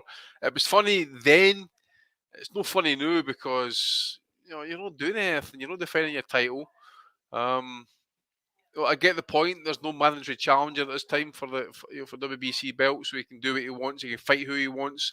I know nothing about that in Ngannou, to be fair, but it's like I've heard his name, and it seems to be like that fight where it seems to be that Ngannou seems to have been wanting to have a pro fight for long enough, and he's fair play to him. He's got the big payday, but that's what it is. It's just an exhibition. So it is. It's not really a pro fight that we're all interested in. it's up to the Saudis, how they want to pay, or how much they want to pay for it. But it's amazing. Of all those people he called out in the ring after the fucking White fight, it's Ngannou who he ended up with. Well, aye, but the thing is, as well, I mean, he probably would have got the same money, if no more, for fighting Joshua in Saudi Arabia than what he's fighting. I don't know. What's he getting paid for Ngannou? Whatever it is, I bet you could fucking double or maybe even treble it if he's going to fight Joshua in Saudi Arabia, for example. The fight was there to be made at one point. Same as Usyk. You cannot. I'm not going to put the blame everything at Tyson Fury's door at the end of the day, but because there's two parties and there's always going to be disagreements, there's going to be some sort of hurdles to get through. But as the guy says, who put in the comment there, he's moved the goalposts. It's like, I'd fight for nothing, and I want to fight for $500 million, which basically just like ends the fight. Any talk about a fight getting made. I mean, who the fuck's going to pay a fighter $500 million, right? How much are you going to pay the fucking opponent? A bag of chips? You have to be able to produce. I mean, the closest anyone's been able to come to that number is Mayweather versus Pacquiao. Floyd, I think he pulled like somewhere around 300 before taxes and that. It was some mad shit, right? I heard Frank Floyd didn't even cast that check against Pacquiao for a number of years actually, because the tax man would have got his half it. Same with the McGregor check. But I heard Frank as well mention something, how much it would cost. I forget what the topic was, if it was like, to get back in the ring or if it was to fight Joshua. But I'm sure Frank mentioned something about 150 million. But look, they're all after the wedge at the minute. Look what's happened with the fucking football players just now and that. They're all picking up the big money. They all want that generational wealth. They want to be able to retire. The next couple of generations of fucking pawn life families are going to be fucking coming along with fucking. Can you imagine actually generational wealth, right? Your kids coming out and just basically going to be sitting there doing fucking nothing. And then the next generation behind them is going to be sitting doing fucking nothing. What the guys are going to be doing to society? What input they're going to be having apart from living off the fucking interest? It's weird. But it's up to them. But most of them are going to lose half of that money at some point in their lives, Andy. You know exactly why now. I know, but it's just sad as boxing fans, you didn't get the meaningful legacy fights in their prime. There's a sense of maybe getting Spence against Crawford just that fraction too late. We got Hagler against Leonard too late. We got Floyd against Pacquiao too late. It seems to me we're going to get, if it happens, it seems to be the money's going to be table, but it's just diminishing at each time. Fury against Joshua, Fury against Usyk. Money on the table there, but it's just going to diminish over time because it's just taking too long for these fights to happen. But I'm surprised as well about Dubois being fit for this Usyk fight, so I'll be interested to see how he lasts. And by the way, can I just say, during that time, I want to get Rob's thoughts actually about Usyk's rapping ability, but Dubois standing there thinking, what the fuck am I doing standing there? He was like a spear prick at a wedding just standing there, man. He should have just exited life right there and then. Just let Usyk take the stage.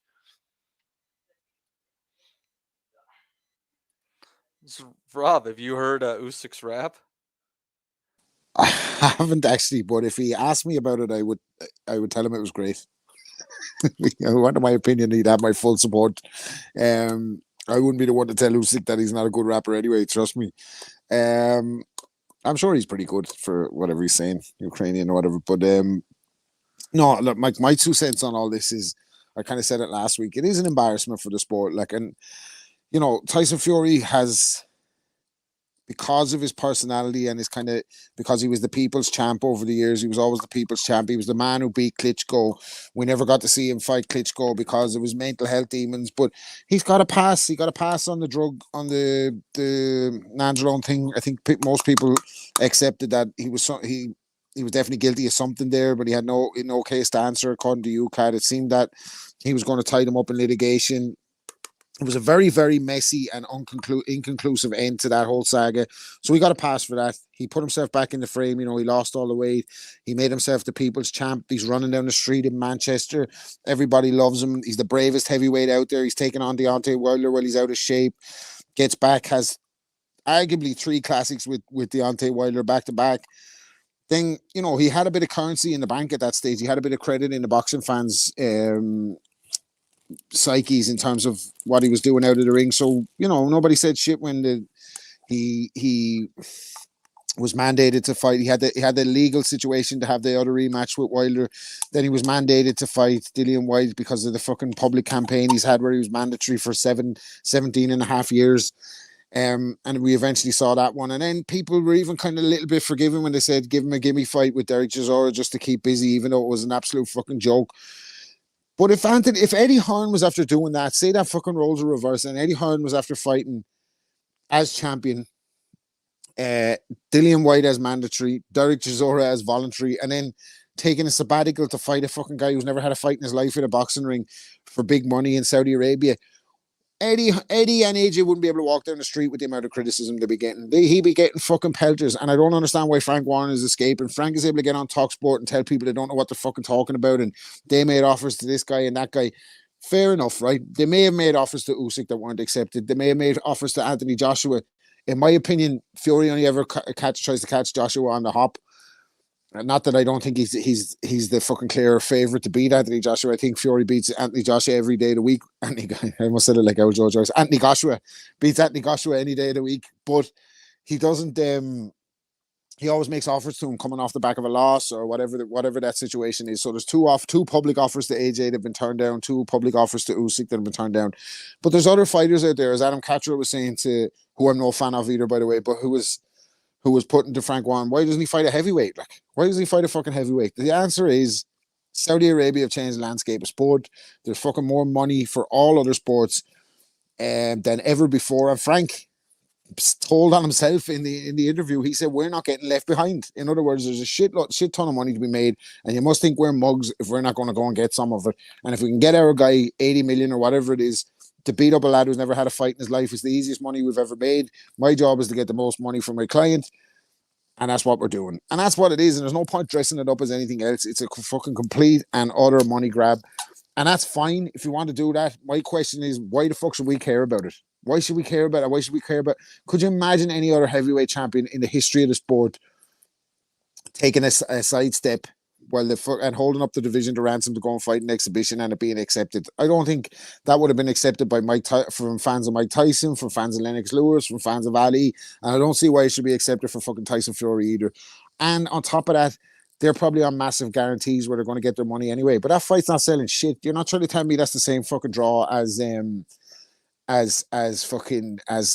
Floyd versus Conor or Jake Paul or any of these guys. Francis Ngannou left the UFC over pay disputes, but if Francis Ngannou was able to generate that type of money, the UFC wouldn't have let him leave.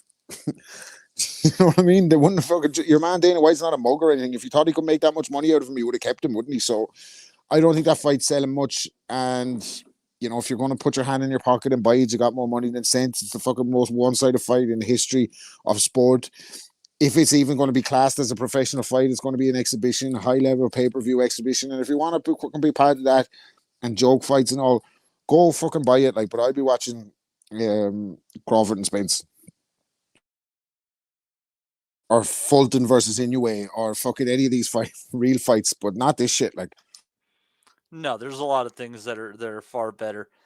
Hey, Steve, what do you think are the chances that Tyson Fury will take a public stand and say he won't fight Usyk until there's peace in Ukraine? I think he'd say that if he was getting paid, or if he thought that on a Tuesday, and then he'd say something completely different on a Wednesday. I think you just have to take everything he says, as I mentioned in the chat there, with a pinch of salt. At this stage, he'll just say whatever comes into his head. Sometimes I think he's a smarter guy than you think. Some things are premeditated. I've seen it myself up close and personal when he used to do the Belfast press conferences some 13 years ago now. He'd be going on about peace and love. Fucking bipolar.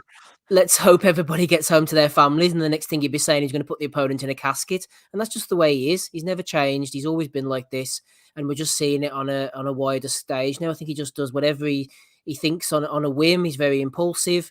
And he's also quite calculating as well. He's just one big contradiction. You have to take everything with a pinch of salt that he says when it comes to claims, whether it's his fault, Usyk's fault. I think that nothing is black and white. Everything is a little shade of grey and in the middle. And when it comes to PED, personal issues, you have to take everything he says with an absolute pinch of salt.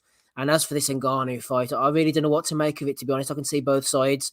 It is a bit of a travesty. The thing that annoys me the most is that he's at his prime now. it seems natural for him to fight Usyk, and it's just a frustrating situation that they're not just getting it together for whatever reason and fighting. That's the main thing. He can fight Ngannou or these guys, whatever he wants, for $80 million in Saudi Arabia. I don't really care about that, but we're at a point now where, as Andy said, things are going to get stale. They're going to go past their sell-by date. We just need to make the fight now. He's at his and it seems to be every time he's on the verge of a breakthrough after the Klitschko fight. For whatever reason, things fall apart, and he after the Wilder fight again, he's there. Let's clear everything up, win every belt, and he can't just get over the line. He can't just do things correctly. It's all very theatrical at the end of the day. Got a question from our good friend Joe Kennedy.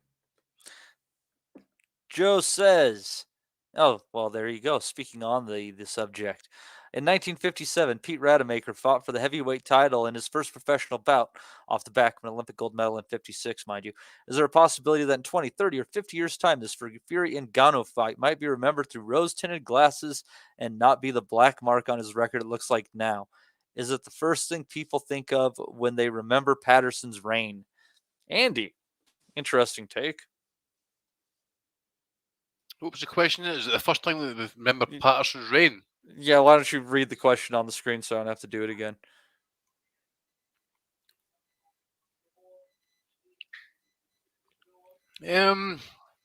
Well, no, because Patterson won his fight, didn't they? But as for Patterson's reign, I just think it's remembered for the fact that he got beat. What was it, 1 minute or something odd seconds against Sonny Liston and tried to regain the title and get stopped 2 seconds quicker.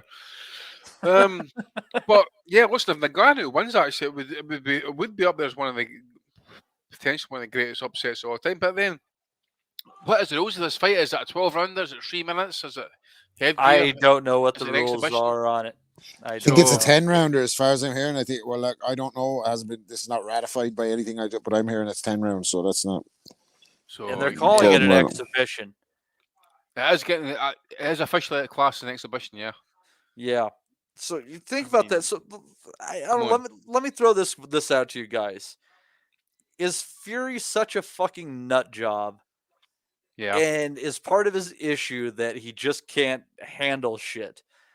Would he basically fucking take a dive against Ngannou just to be able to fuck off? You can't do that, mate. You know, no, the Gypsy King. You kidding me? No man born from his mother can knock out the Gypsy King, so he's not going to take a dive. That's just no, that's not going to happen. This whole thing is just stupid. I feel like there's some sort of extra fuckery about it. I don't know what it is at this point, but I feel like there's more than meets the eye on this particular. Well, I'll tell you, I'm all against it now. But if anyone in Saudi is considering investing in any boxing podcasts, I'll be all for it. You know, that way, if the skills challenge guys want to come and give us fucking a cool 200 grand, then we'll be fucking doing a post-fight pod and everything. We'll have Ricky Gravel over there covering it live. He's never getting in. He's never getting out anyway. All Rob wants is a condo in one of the new cities. That's Riyadh or one of these places. Imagine the quality fucking Colombian you could buy for 200 grand, man. Fucking hell. Rob's right, man. These fights for the future. It's just smart out of the box thinking. I think I'm on board. Remember when Probellum were actually announced all their like say who's been signed up recently and that, and then they got the top end, the class of talent. So you got the 2 helmets for fucking Fight Disciples. You got Jim White with his fucking tie. What other scumbags fucking then cropped up? Sam Jones. Scam Jones popped up by talent. Fucking talent's he bringing, man? Oh dear. I tell you. And see, this is what Tyson Fury does to this. This is the madness that he introduces to our lives. Like, don't get me wrong. You're going to take it. Like, even looking at the footballers and all, like Jordan Henderson, who was out like campaigning for LGBTQ rights and all during the World Cup. He's going over there to play now. Like, he's getting fucking 2 million a week. He couldn't give a fuck about his principles or his fucking. He's going over there with a so I can't blame any of the fighters. It's life-changing, astronomical money. I can't blame any fighters or professional sports people for putting aside their fucking views on politics, whatever it is, for that kind of money, you can be bought like, but as boxing fans and people who cover boxing, you know, part time on this, I just don't give a flying fuck about this event. It means nothing. It's holding up the heavyweight fucking division. We're never going to have a unified champion again. For another, it's the unification of the heavyweight belt is taking an extra 5 years detour because of all this shit, and it's pathetic. Like, at least, and like I said last week, you know, people were saying we're not excited about AJ White too. Of course we're not. Like, we know what way it's going to end. But at least they're fucking having a fight with real fight. Like, at least they're two genuine bona fide heavyweights. They're going to have a decent fight. It'll be an entertaining scrap. Like, Usyk and Dubois, Usyk getting it on with his mandatory. Like, he's the one that holds the 3 belts. Like, it is fucker is holding up the division to go and fight Francis Ngannou. It's just Francis Ngannou, people. Like, it's not even John Bones Jones. Like, he's not like a household name, Francis Ngannou. It's like the fucking man. Like, Frank Warren's defense of this was, Akhmedov or whatever is ranked number 5. Someone else is ranked number 4. Frank said, "Well, if they walk down the street, no one would recognize him." Well, what streets is Ngannou walking down that everyone's fucking recognizing him? Because I don't think he's a big draw either. Like, but it just so happens somebody's going to put a big, massive check up for it, and the boys are out defending it. It is what it is. It's a cash grab. It's a shit show, but it's a slow week, so we've nothing else to talk about. Do you want to drag it on for another 20 minutes? I have a question for you guys here, actually. Given that we're approaching Crawford versus Spence, and we just saw Derek James in the corner of Frank Martin last night, and we're going to see him in the corner of Errol Spence here in a couple of weeks. And then a couple of weeks after that, we're going to see him in the corner of Anthony Joshua. Do you guys think that that current workload and just everything back to back is an altogether negative for the fighters he's been working with? And for himself, yeah, that's a good point. Actually, never thought of that. There's no saying he wasn't taking any new fighters now as of now. I've seen an article. So and that's stating that he's found his limit. Basically, I think that's an admission of sorts. So, well. He's got Frank Martin, who's mid-20s at this point. Spence will be towards the end if he gets beat. Joshua's towards the end. Who else has he got in the state? Ryan Garcia's hooked up with him now. That'll be his limit. That's the limit for any trainer. That'll probably. Well, he'll only be there for one fight anyway, Andy, and he'll be away. Yeah, true.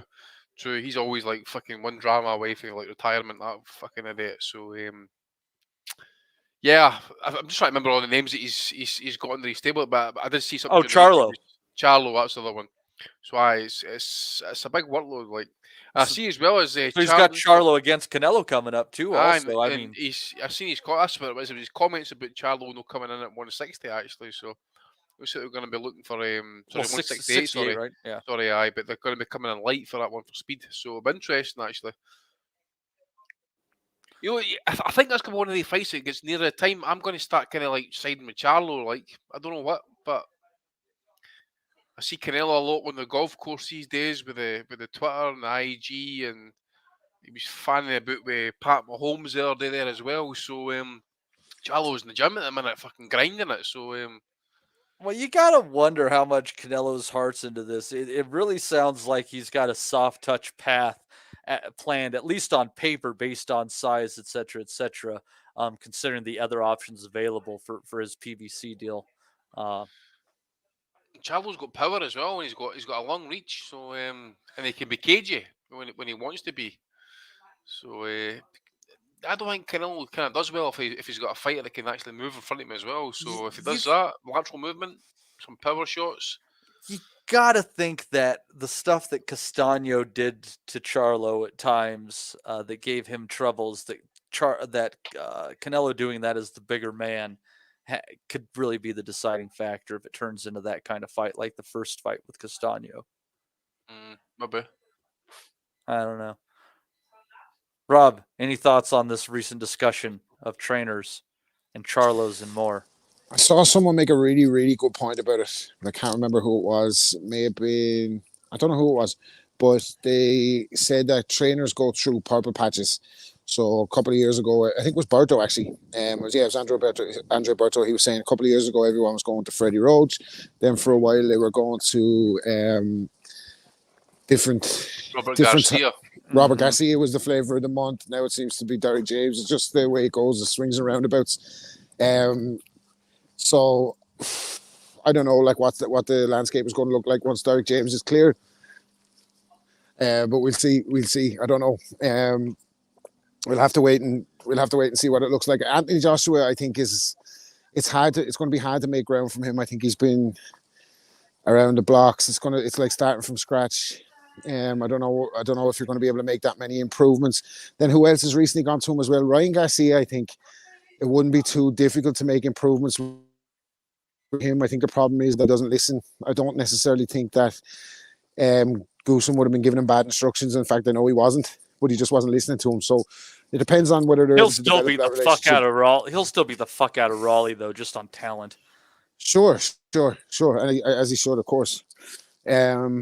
But I'm trying to think back of examples, like even Freddie Roach at the time. Like people forget that, you know, everyone thought Freddie Roach was like the fucking prodigal son of boxing and nobody could lose. But he had like Chavez as well, who wouldn't go fucking train. So there's something the fighters that have to do it, isn't it? Like, so I think a lot of the time fighters switch trainers because they're looking for excuses. You see it here in the UK. A lot of people left Shane McGuigan. Like, not too many of them left and did better things without him, though. Do you know that way? So it can be, I don't know. I think just if trainers become popular, we're also living in a social media era where everything gets overhyped. So, you know, a fucking trainer has one or two world champions and then all of a sudden they're fucking the mixed version of fucking Eddie Hutch. Eddie Hutch. Eddie Hutch. Jerry Hutch. That's his brother in Eddie. Eddie Hutch.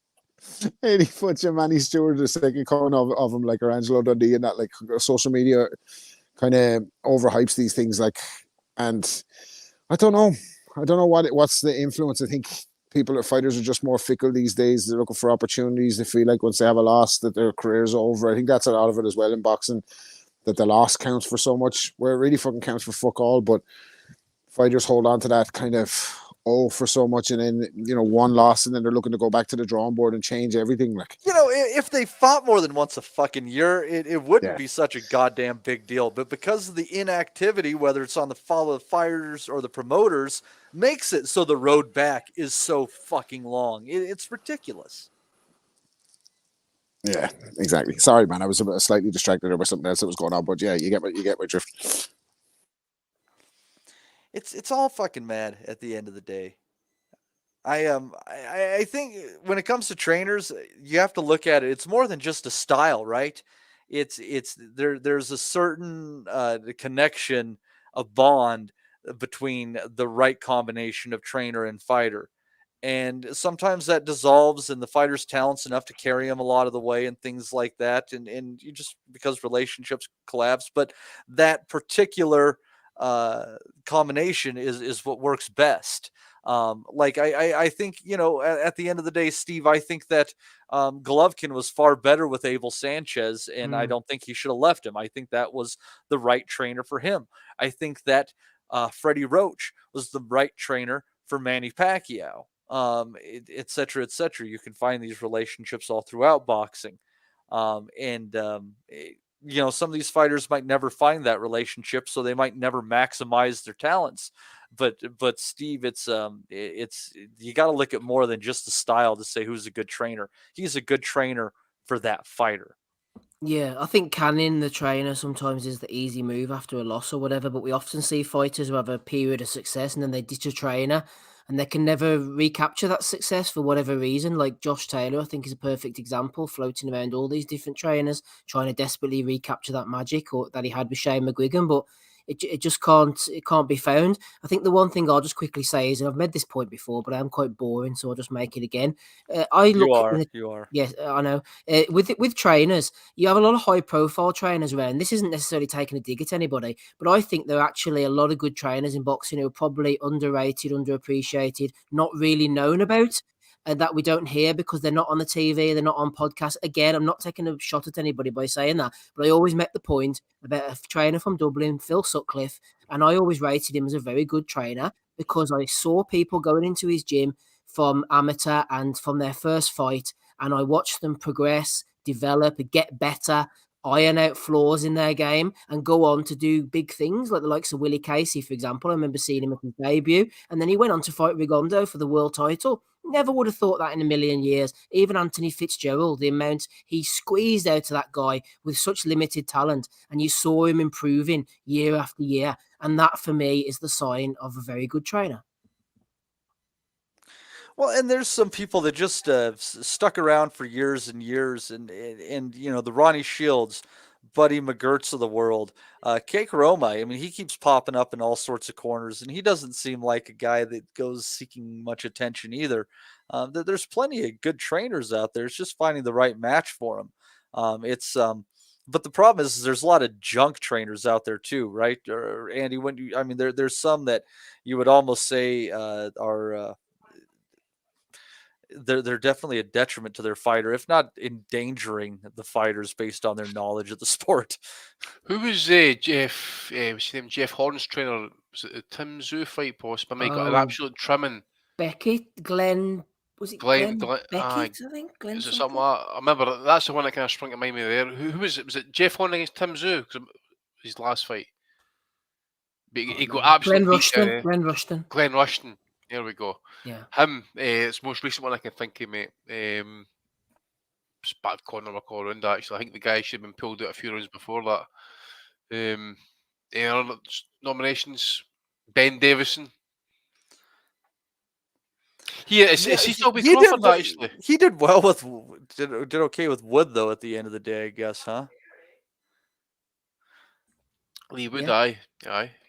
But again, everybody can have a fighter that they're good with, and I don't know. It's just a lot of these guys you don't see that are the awful trainers because like their fighters are stuck on undercards forever because they're awful and they have no link to better training and shit. I don't know so much as well. I think it could be the other way around. You see a lot of guys sliding their way in and they can barely even hold the pads straight, and they seem to get high profile gigs for whatever reason. And then you've got the other fellas who've been chopping away. Like Neil Fannon? I saw him in a corner the other day. He's been going for about 30 odd years, and he's had success here and there, and then he's sort of faded away. And I think those kind of guys they're just good underrated trainers.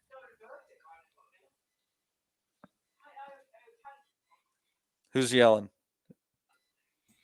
It's the wife in the background, mate, on the phone to her pal. Oh, okay. All right. What are they talking about? To be fair, I've actually tried to listen to myself, but I think she's back in the shadow. I think she's back in the opposite. Recently divorced, I think, so back in the shadow for what I'm hearing. I can translate at least. How well? Don't let her loose on this fucking bad. No, well, that's what I'm saying, mate. That's what I'm leaving the button unmuted for, Sharing is caring, How well do you? How well do you speak Norwegian? Yeah, quite hardly at the minute, mate. So I go to talk to you. It's because I'm just wondering if she could just say I don't want him to understand me when she's talking to people. Be like, just talk faster. So that's me fucked. Well, just like what the Scottish do with English, just talk fast as fuck and then don't understand a word you say. So. No, yes, absolutely. Shout out to John Colquhoun. Calcuhan? I haven't seen him since. Anyhow, so I'm looking up some fights. Obviously, not a whole lot shaking next week, but it's not like I can't find something for you. Steve, how do you like this one? Good old Channel 5 card. That's coming from Edinburgh. We got Harlem Eubank continuing his climb to the lower middle status of boxing, taking on 14-6 Ishmael Ellis. Isaac Lowe really turning up the heat against Jonathan Santana at 9-5-1. Matty Harris taking on 9-13-1 Konstantin Dovinchenko. Then a couple of decent fights to come back here. We got Sultan Zarabek, who's 14-0, taking on John Carter, 15-0-1, and Lee McGregor, 12-0-1 against Eric Robles. Ayala, 13 wins, once defeated at 122 pounds. What are your thoughts on this one? Well, it's Sauerland again. John Carter's an interesting one, and I just clicked on his name. He's 15-0-1, as you said. He's from Spain, obviously. 29. His name is John Manuel Carter Martinez.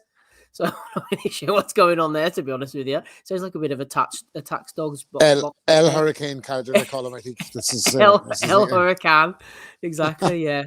Oh gosh. Lee McGregor, at least he's active. Strange old career, McGregor. He was sort of doing well for a while. Had that dodgy win over Cash Farouk, and I don't know, he's never seemed to have really hit the heights since then. He had the draw with Diego Ruiz, who lost to Mick Conlan actually in the Fourth Park one year. So I don't know, he's gone off the boil a bit. Sowerland's got a bit of a misfit of a stable, a bit of a mishmash going on. So if I'm free on Friday night, I'll tune in, but I'm not really buzzing about it, Matty, to be honest with you. McGregor was one of the MTK fighters, to be honest. I think he got kind of caught up in it all. Yeah. There's a couple like that, isn't there? I don't really know what to do with him now. They've kind of just got left to the wayside. The thing is as well, he was tight at 118, and then I just noticed that this fight is for that IBO belt, but it's at super bantam, so can't do the weight anymore. And there was obviously the talk about the rematch with Farouk and that. And obviously he had his issues and he had to retire, but he has went off the boil. Apart from that Legrand fight, which was that about 18 months ago, possibly. There's nothing else here on the record that he's been fighting it really. He's got that 10-round draw against Diego Ruiz, Argentinian. Which fight was it where he was getting touched up a bit and then he came back to win? Was that the last one, the Kabori fight? I remember seeing one of his fights and the guy was giving him a bit of work. That was maybe Legrand, actually. He was giving him a bit of work early on, dropped him, and McGregor came back to win. He was down. McGregor was down in the second round. Yeah. I might go back and watch that Ruiz fight, actually, McGregor, because that was him up at 120 at that point. So, and you just don't know what, this guy's a Mexican, so again, what you getting? Gym fighter or actually, gym warrior that's coming out here to do the business, but just in the care what you're going to get off these Mexicans. But again, unknown quantity, got to be respected. We'll find out. It could be. You never know. Gonna have get to that take on a look. Free View TV, mate, for you if you've got a VPN.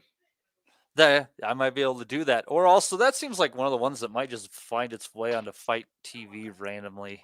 I don't know why. We'll see. I might not even be home. You don't even know that either. That's on Friday. You might not even be living. You'd fuck. Depending on the day, I don't know if that's a good or a bad, Steve. I tell you what. And I don't. So that fight doesn't turn your crank. Got this one from Dubai coming your way. Oh, fuck, I've seen that. I'm going to start at the bottom and I'm going to work my way up. Some interesting names on here. Let's see here. You got 4-1 Tursenbek Kulekmet. I think he might have been a Mongolian Olympian, taking on Joel Julio, who is somehow, since the last time I've thought of his name, has a 39-16 record at this point in time. He was knocked out by Lewis Crocker in Glasgow a few weeks ago, and that's the same Julio who Dan Rafael was bigging up back in Prospect 2005. of the year, baby. Lost to Carlos Quintana, and I could not believe it was the same guy, but apparently it is, yeah. Yep. Then, he got iced off fucking Alfredo Angulo way back in 2010. Even fought James Kirtland as well in Zinzaruk. It's been a long time. This fella sounds like he's been in a fucking time machine. Where all these names have been for fucking 10 or 15 years. Kirkland and Angulo. I'll tell you one name, mate. I'll give you another name. He even beat Kenine Mundridge back in the day. Yeah. 15 years ago. Been around a while.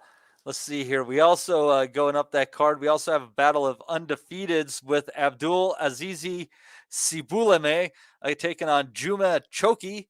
That could be an interesting one right there. You got a couple of TBA fights here with Yadir. Isn't the chains, is it? Sorry, fucking hell. With Yadir Herrera waiting on an opponent, as well as the undefeated Mavladin Vyarslanov. Then you're going to have Arnold Kagai, seen him a few times, taking on Freddie Linez, 17-3. Then you're going to have undefeated Alfred Lamptey. That name sounds familiar. Can't place him, though, taking on a 23-13-3 opponent. No big deal. Headlining the card, Muhammad Wasim taking on Donnie Nietes for the IBO World Bantamweight title. Got a bad hunch about this one. Nietes pretty small for Bantam. And then on top of that, James Jazza Dickens taking on 15-2 Hector Andre Sosa for the IBO World Featherweight Championship. What are your thoughts on this card there, Mr. Patterson? Can't say, mate. There's not really much you can say about it. It's got some names on it. I agree with you about the Wasim comment actually about him maybe being up in weight because he was it Sunday? Was he fought at flyweight? So this has come up, 2 divisions.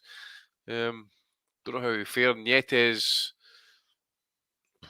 When did he last fight? Was it last year? 2 years ago? Ish. So, but see, it must be 40 now. So again, what's he got left?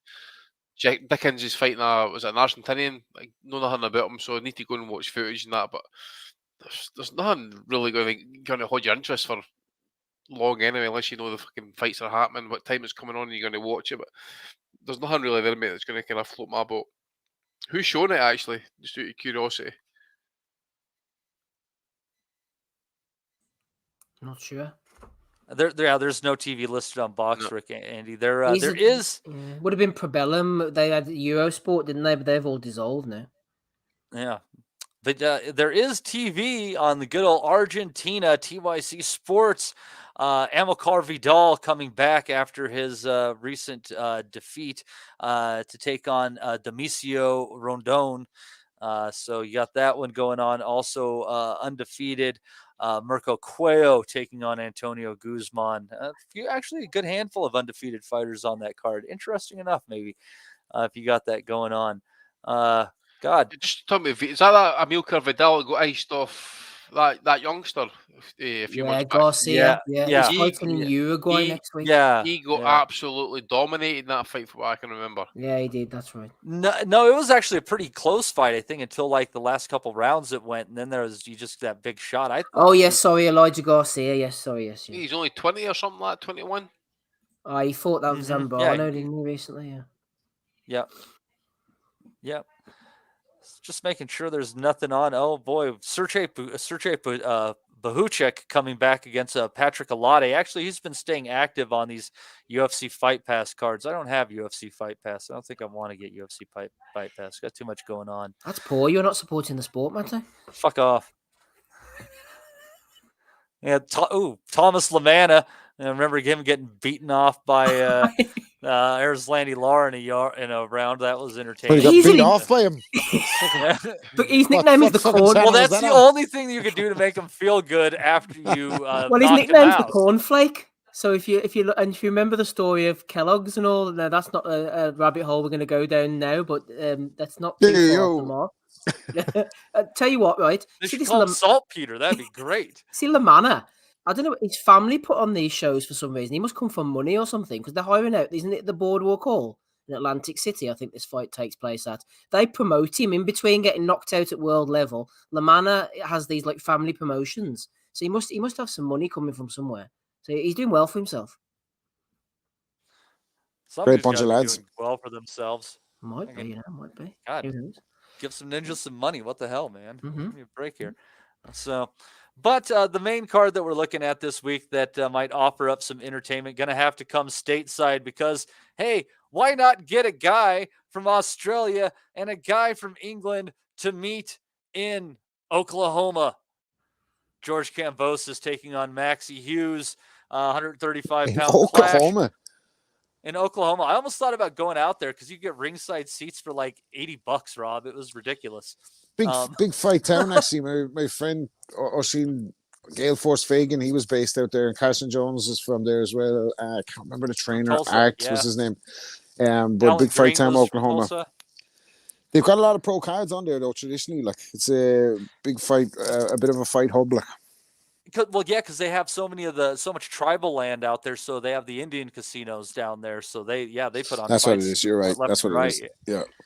And then they also gave us great fighters like, do you remember Comanche boy George Tahumba whatever mother? Tahumpa, yeah. Yeah, that guy. Interesting place. Carson Jones, quite a character. He got fucked against Antonio Margarito, sent Margarito right back into retirement. Also on the card, Keyshawn Davis taking on Francesco Patera, undefeated Giovanni Santillon taking on the ever-durable, ever-present Eric Bonet. Actually, not tremendously durable, as I remember now. Olympian Troy Isley on the card, taking on Antonio Todd. I think I've seen Todd. He might be a fairly decent fighter, but his record is a bit deceptive. Going to have a battle between undefeated Roni Hines and Michael Piriton. And also Stephen Shaw coming back against 9-1-1 Joseph Goodall to walk around the ring and be boring for 8 rounds, it looks like. And also undefeated Jeremiah Milton on the card. Mr. Wellington, anything suit your fancy other than the main event, which we will get to in a moment? No, not really, to be honest. How sad. Sorry. And who's showing this? This ESPN? ESPN, yes. Oh, Stephen Shaw's fighting somebody, isn't he? An Australian guy? I just said that. Oh, sorry, yeah. Oh, Hemi Ahio. Somebody was telling me he's decent, apparently. A bit of a puncher called The Heat. Got knocked out a few fights ago, but he was supposed to be fighting somebody decent. But his opponent doesn't look decent to me. Amron Sands from the Bahamas. Not sure. Fight 12-2 against 20-1 doesn't sound entirely. Ahio is meant to be decent, somebody told me, so that could be one to keep an eye on. Eric Bone, yeah, remember him? Who did he fight? I'm sure you've just gone through this. Sorry. He's fought a few guys. Who has? Yeah. Let's see here. He's on a little bit of a streak here, eh? Look at that. Ever since he lost to Lipinets in 2018, he has gone undefeated against fairly nondescript competition, of course. But he's on a little bit of a run there. He's also lost to Eddie Ramirez, Miguel Vasquez, Chris Algieri, and Sean Porter. That was his stretch where he picked him up. There was his 4 losses. Alberto Mosquera. He got a split decision against Mosquera that many years ago. I think he's on a good streak against fairly nondescript opposition is a polite way of putting it when you're referencing 1-7 Alberto Bamba, 6-9-2 Edgar Romero, and 8-5-4 Luis Berrio. Fine, he's been feasting on a wide variety of bums. I know that might insult to Pascal Salgado, Matty, 12-20-1. Don't you ever say anything? Feasting on a wide variety of bums doesn't mean what it means to you. Don't go there. You don't ever fucking make any disparaging remarks about Arthur Bamba again.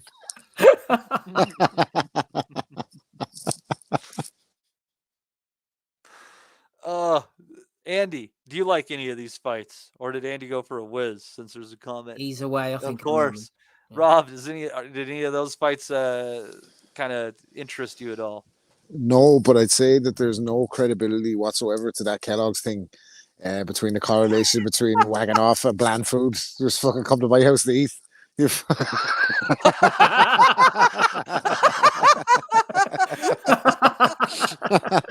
a great joke. That's a fantastic joke. Oh, let's see here. Andy, anything off of that card other than the main event interest you? What card's that, mate? The Kambosos Maxi Hughes card. Nah, just the main event, possibly, mate. I'll let you see Maxi pull it off. Other than that, nothing much here. All right, man. Is he on the cornflakes cylinder? No. Archie. I missed the cornflakes giant pop. Was that about? Don't tell you after fucking two. It's too. I tell you what, right? It's too early. As slow a week as it is, it's fucking hard to go back over.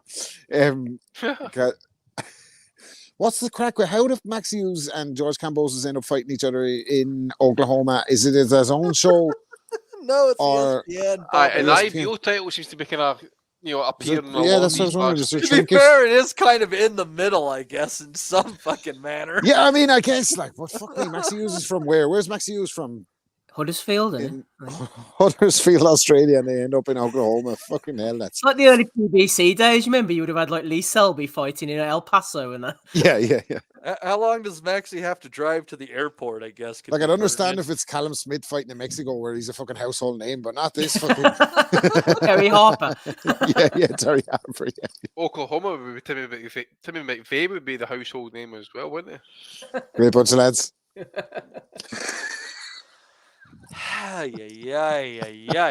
Anyhow, it is an interesting fight. Going to be actually hopefully going 12 rounds. Maybe since the IBO's involved. Thank Christ, Steve. It's not going to be one of those 10 rounders you hate.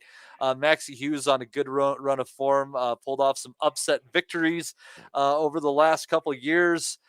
Can he pull off one more? What are you thinking? Maxie Hughes? Yeah. Yeah, Can I he think pull he can off do one it. more? Go on. Well, anybody can pull off one more, mate. Just age is just a number, mate. As long as you can give it stuff, anybody can pull it off. But it's still at 135 this fight, isn't it? It's wonder about Kambosos. Sure is. So Kambosos, the weight could be an issue. Maxie's, we know what he's been doing the last 2 and a bit years. Been active, making the weight, good habits. So and also as well as Kambosos coming down from being undisputed champion, having the fame, been beaten twice off Haney, been put back in his box, so to speak. Is he going to do enough to regroup at this point? Is he still hungry? I don't know. It's an interesting one. I think it's close to 50-50 actually, to be fair. Maxie being a southpaw as well might just be a wee difference as well. So, well, and Steve, you'd have to think maybe since this is on neutral territory, at least it's going to be a fight that's on the up and up, and the scorecards just might reflect reality. I think Kambosos will win by a few rounds, maybe 8-4. Hughes is always going to be competitive. I'm glad he's finally got his big opportunity. He's definitely earned it for me. He's put in the hard yards, and he's not going to go down easily. Kambosos, I think he's maybe one rung above Hughes, possibly, but he's a rung or two below the likes of Haney and all that. Everything came to pass that night against Teofimo Lopez, and I think that's bared out since with Lopez's win over Taylor. The stars aligned. He caught him the right time, and he got the best win of his career. Fair play to him, but I don't think he's on that level consistently as he showed against Haney. But I think he'll be able to match Hughes for work rate, and he's probably just that little bit better. So 8-4, 7-5. Maybe Hughes won't get the love on the cards that he deserves, but I think Kambosos will win on points. Yeah, Rob, I would have to lean Kambosos just based on, best versus best, etc. But man, Haney kind of beat his ass a little bit down the stretch. There was the 10th or the 11th round in their second fight where if the referee had stepped in, I don't reckon that I would have been too upset about it, Rob. So do you think that what kind of version of Kambosos do you think we're looking at here? Hard to say. I swear, Kambosos is on a trajectory. Who was the UK fighter that he beat over in the UK before he got the shot? Selby. Yeah, Selby. So he wasn't expected to win that fight, and he kind of took it from Selby. And I think Selby was on the slide. Maybe he has seen better days, and wasn't as active in it. I think he kind of let Kambosos swarm him a little bit. But I thought he won that fight fair and square, and I wasn't expecting him to win it. And then I was expecting him to get decapitated by Teofimo Lopez and won that fight fair and square as well. I don't know if Haney's really good after seeing the two fights with the two of them, but I think obviously if he fights a Haney 100 times, he's not going to beat him. Haney had just had too much to him on the stick, too much class from him, and I don't think he's been in with that many kind of like top class opponents. Kambosos, I think he kind of made a lot of money, beat the man who beat the man, lived off it, lost the two next fights decisively. So he needs a win here. Is he good enough to be? I think this would be a kind of an underrated fight, or a fight that provides more value than we thought it would have based off the ability of the two guys. I think it actually will be a good fight.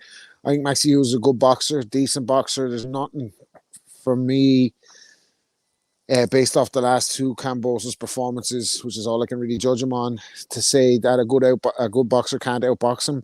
So I think Maxie Hughes well capable of getting a decision here against Kambosos. And I'm actually going to go with Hughes. I think Hughes will take a tight one, but I think it'll be a good. Yeah, I just think Hughes will sneak it. I mean, there's no house fighter here, and this is in a neutral venue, so I don't see the judges being biased towards one or the other. It depends on a lot of intangibles on the night or whatever, and fine lines and margins and that. But I just think Hughes is a good fighter, and I think a good boxer can outbox Kambosos. So I'm going to give him the edge and say that he's going to do it on a decision. But I think it will be an entertaining fight. I think it'll be a good scrap. Yeah, that's one of the reasons I was considering going, especially when I saw the price. I'm like, this is a pretty damn good fight on paper. especially if Kambosos is a bit diminished and Hughes is at his peak. I think it is very intriguing based on that alone.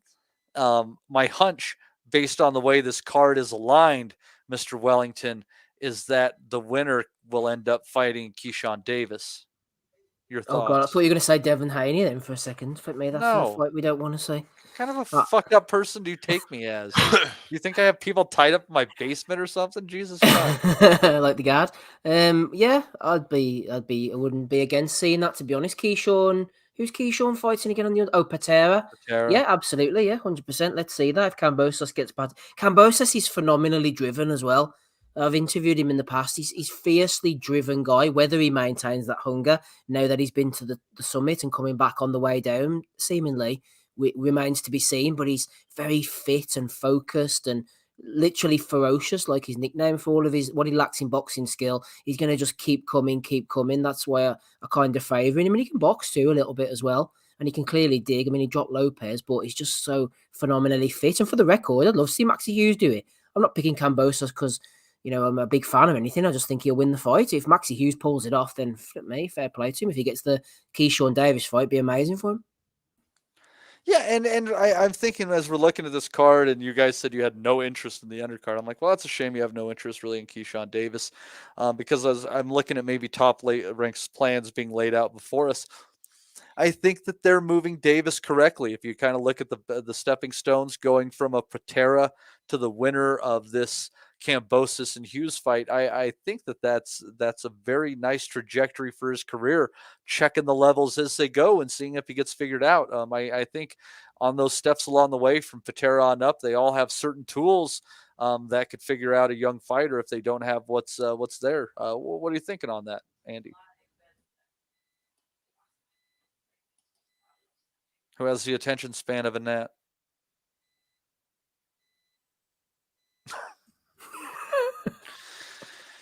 I think I was going to say, the panel is so helpful, Steve. Keyshawn so very helpful. Will be moving quite fast, actually. If they put him in with Kambosos next, then I think, that's a pretty rapid trajectory. If you look at some of the other guys, they move them at different speeds because of what they see in them. And the likes of Jared Anderson, for example, he got moved in against Charles Martin. I think he's 17-0 maybe now, whereas Keyshawn's only 9 or 10-0. I think this is an indication of their belief they have in him, and it'd be interesting to see the other guys, the likes of Albright and Abdullah Mason, if they move them as quickly. They obviously they look at the Shakur and Conlon, for example. They were moved in very different ways at different speeds, and if they're going to put Kambosos in against Keyshawn next, it shows the faith they have in him. Absolutely. And I mean, it's kind of bookend the show. If somehow their paths collided, Keyshawn Davis and Andy Cruz renewing their feud in the pros, sign me up for that. I think that fight is going to have legs at some point in the near future. But I think we've covered about all that we can cover there, unless you can think of something else, Steve. And if that is the case, we'll send it your way for the value of the week. Okay, thanks very much. Didn't realise it was 10:15 actually. And we're fairly moving tonight. Belly of the Week, episode 531. Andy's here somewhere, hopefully. He hasn't been throttled. I had to mute him because I could hear his background at his house, and I just assume he's there, yet no response. Must have some phone bill, that poor fella. Boys in the chat on the fucking are fucking flooding the fucking poor Mrs. and Friends DMs as we speak. Just dick pictures just flying in like fucking ChatGPT. Oh dear. On to the Belly of the Week. Yeah, Andy's here, Rob's here, Matty's here, me, Steve. I'm not sure if he has a fight coming up, but no doubt he will. But Ozzy alerted me to this one on my lesser spotted visits to Facebook. Saul Farah getting down and dirty at the press conference face-off. I don't know who he's fighting. We'll maybe look it up now. But a bit of beef here for you on a Sunday evening. Ahí está. Para las cámaras de televisión, vivo y en directo. Esto todavía vamos a tener que esperar. Para las cámaras de televisión.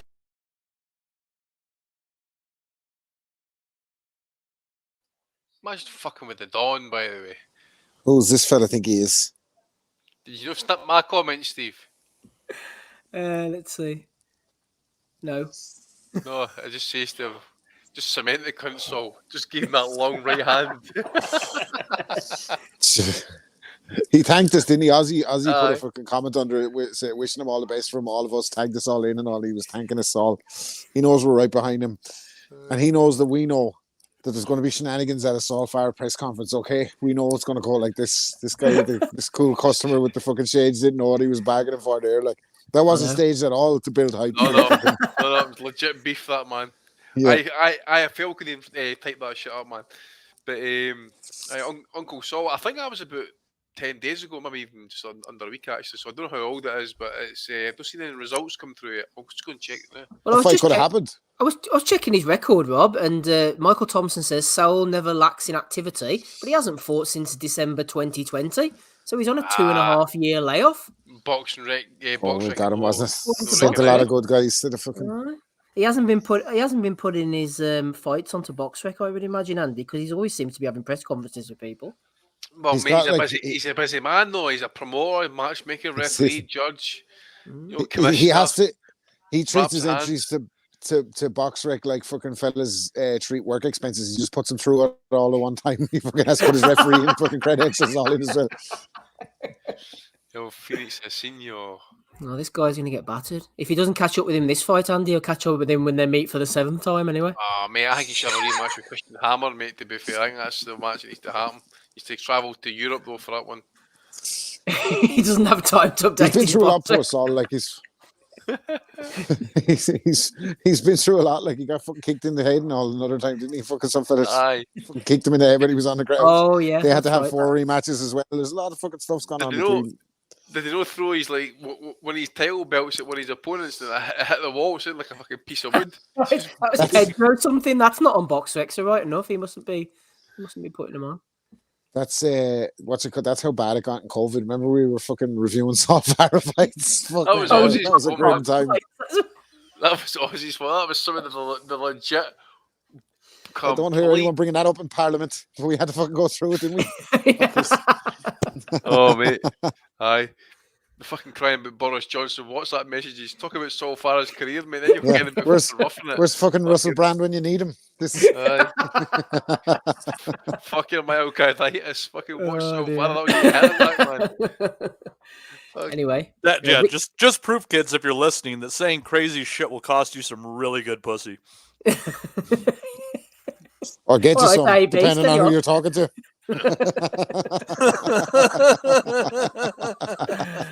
Oh dear. Rick Glazer's in the middle of things here, Matty. He's been tweeting out, and Devin Haney bit, and then Shakur Stevenson came in with an offer back and forward. It all started there from Rick Glazer. This is probably his biggest achievement in boxing, I'd say, Matty. Influence. Yeah, just to get them to be chatting back and forth. This actually gets done. Rick can pat himself on the back and go have himself a nice meal with his wife, in which he will clearly take a picture of it and share his day with all of us. Praise be to Rick. That's what I say. Dev Sani, friend of the pod. People said he wouldn't land a punch. Conor McGregor was able to land over 100 punches, and one of the greatest defensive boxers in history, Francis Ngannou, might only need to land one punch on Tyson Fury to go down in history. Here he is, Andy. Is this swaying you? I might only need one punch, but I didn't see it. Like, I just don't see it. Oh, well, never know. It might be one punch, probably be on BT or TNT Sports, as they're called now. It won't be on DAZN. An unmissable month of action coming soon on DAZN. Semi-finals of Kingpin, Misfits, 008. It's that exciting. They put a missable month of action in the middle one there. Jake Paul versus Nate Diaz and Joshua versus White. And nobody put your phone up to that scanner code, by the way, in the middle. It signs you up for 5-year subscription for DAZN. Pay up front. Can't see the fights and you can't have the money back either. So fuck you. Speaking of fucking, by the way, has there been any super chats tonight? No. Lads, come on. It's my birthday this weekend. 45 years of age and not a fucking super chat in the fucking house. This is grim. Grim. They're all putting it on the Tyan Booth stream, probably, Rob. God knows what you're funding there. Fucking hell. Only fans. Yeah, Rob, I think they're saving up their money to actually pay for the Terrence Crawford and Errol Spence fight. It sounds like the masses aren't going to be fucking around with this because the one. two boys have a fire stick, so somebody should buy it. They'll not be paying it for themselves. Well, we often see boxers as role models. That was one of those. Sorry, that was one of my nominations. Was like Boxing Kingdom tweeted out that Boxing Kingdom account said everybody who considers himself a hardcore boxing fan should buy Spence Crawford. This is the creme de la creme. You're not a hardcore fan if you're not buying this. And he did have a point. And I remembered fucking Crawford's negotiation tactic with Spence, where he was like, "Listen, everybody has a fucking fire stick. Take the guarantee."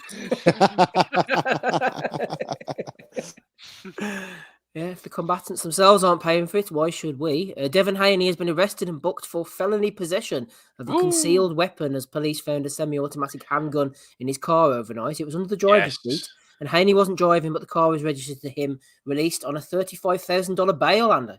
Well, I guess it's because it's just kind of chimes into one that I've only got this week, actually. It's one with Devin Haney coming out the club with his fucking security guy. I'm assuming it's a guy who's been caught in the car way anyway. And Haney's walking out the club, man, and nobody's giving a shit who he is, knows who he is, or even looking at him. Meanwhile, we've got this other security guard walking out with a flashlight, flashing it in folks' faces, basically trying to interest in the guy, shouting security, opening car doors to get David Haney put in, who nobody really gives a shit about. And then he gets caught with a gun under the seat. So I think it's been the security guy who basically says that it's owned up that there's like a gun in the car, basically. Yeah, and then nobody would take claim for it, and because Haney owns the vehicle, it falls under him. So whoever the fuck his people are either aren't getting paid enough, or they're losing their fucking jobs come Monday because, if you're like, you should, be kind of like taking that hit if you're in charge of this guy. I mean, you're the security. Mark is the home of the grifter. Like, your man was probably trying to earn his money, wasn't he? He was like, "Hey, champ, geez, they nearly got you there. We got you out of that one. You're a fucking." I don't know how you would have made it without me there. I don't know if you've seen it. Like, I was just dropping in the chat the other night. I just thought it was weird, man. Haney's just walking. Nobody's looking at him, and he's got a free path directly to his car. Nobody's looking at him, and then it's just. I find that hilarious. Like that the security guy was like, "Yeah, let's fucking ham this up." Like, "Hey, I got you there, safe, champ," and then the champ was like, "Listen, I'm going to need someone to take a rap for this fucking pistol." It's not going to be me, isn't it? Fight's coming up. One of you is going to have to take a hit here. Come on. Yeah, Rob, Dave Palmer's thrown in $4.99. Put it towards your DAZN subscription, he says, Rob. So if you want to blow some money on your birthday, Dave. there you go. There you go. Good old guilt fucking super chat. That's what we get. At least we didn't come here for nothing. Do you know what I mean? That's what it's about, David. Cheers, mate. Mark's fat. He's got 2 grams of coke bag up each nostril. Oh dear. There's that's quality, man. That's fucking quality. Icons. 3 fucking icons in their own right there. Like, fucking music, fucking challenge, and then Eddie Hearn there, man. Fucking priceless. Deadpan as fuck. He is a character. Talking to Eddie Hearn, he was in Men's Wealth this weekend. Matchroom boxing head Eddie Hearn on the worst money he's ever blown. Men's Wealth, Men's Health. So the worst money he's ever blown. Eddie was going through a few different things there.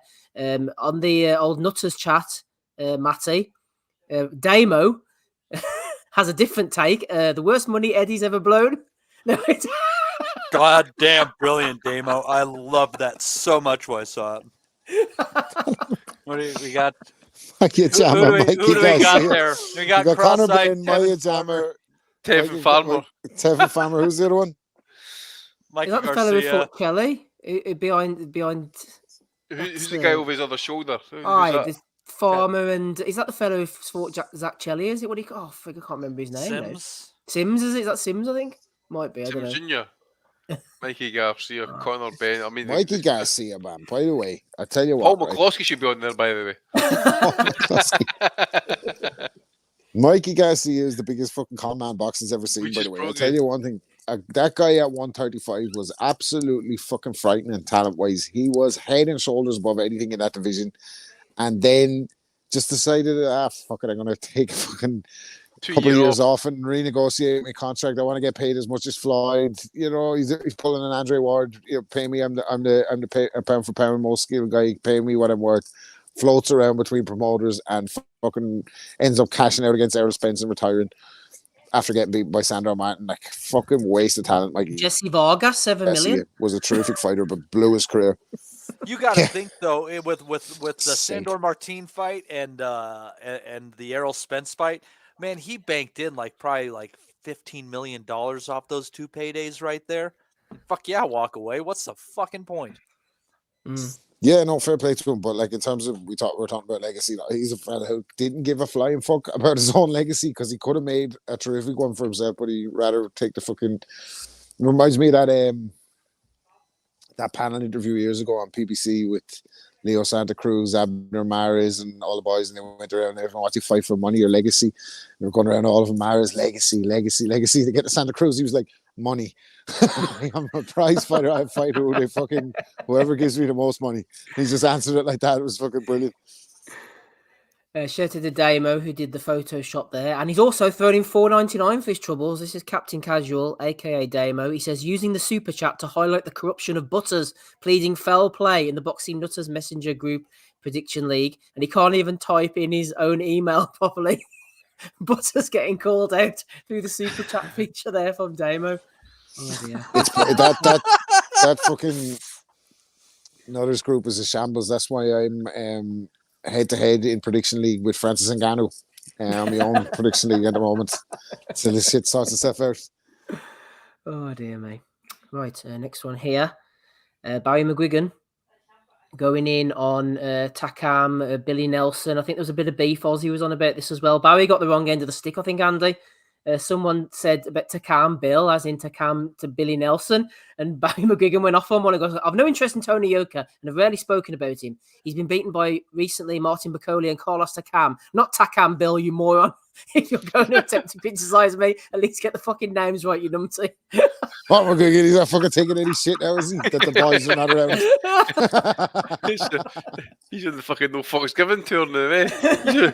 Or as we say, Scotland, the Craig Levine tour.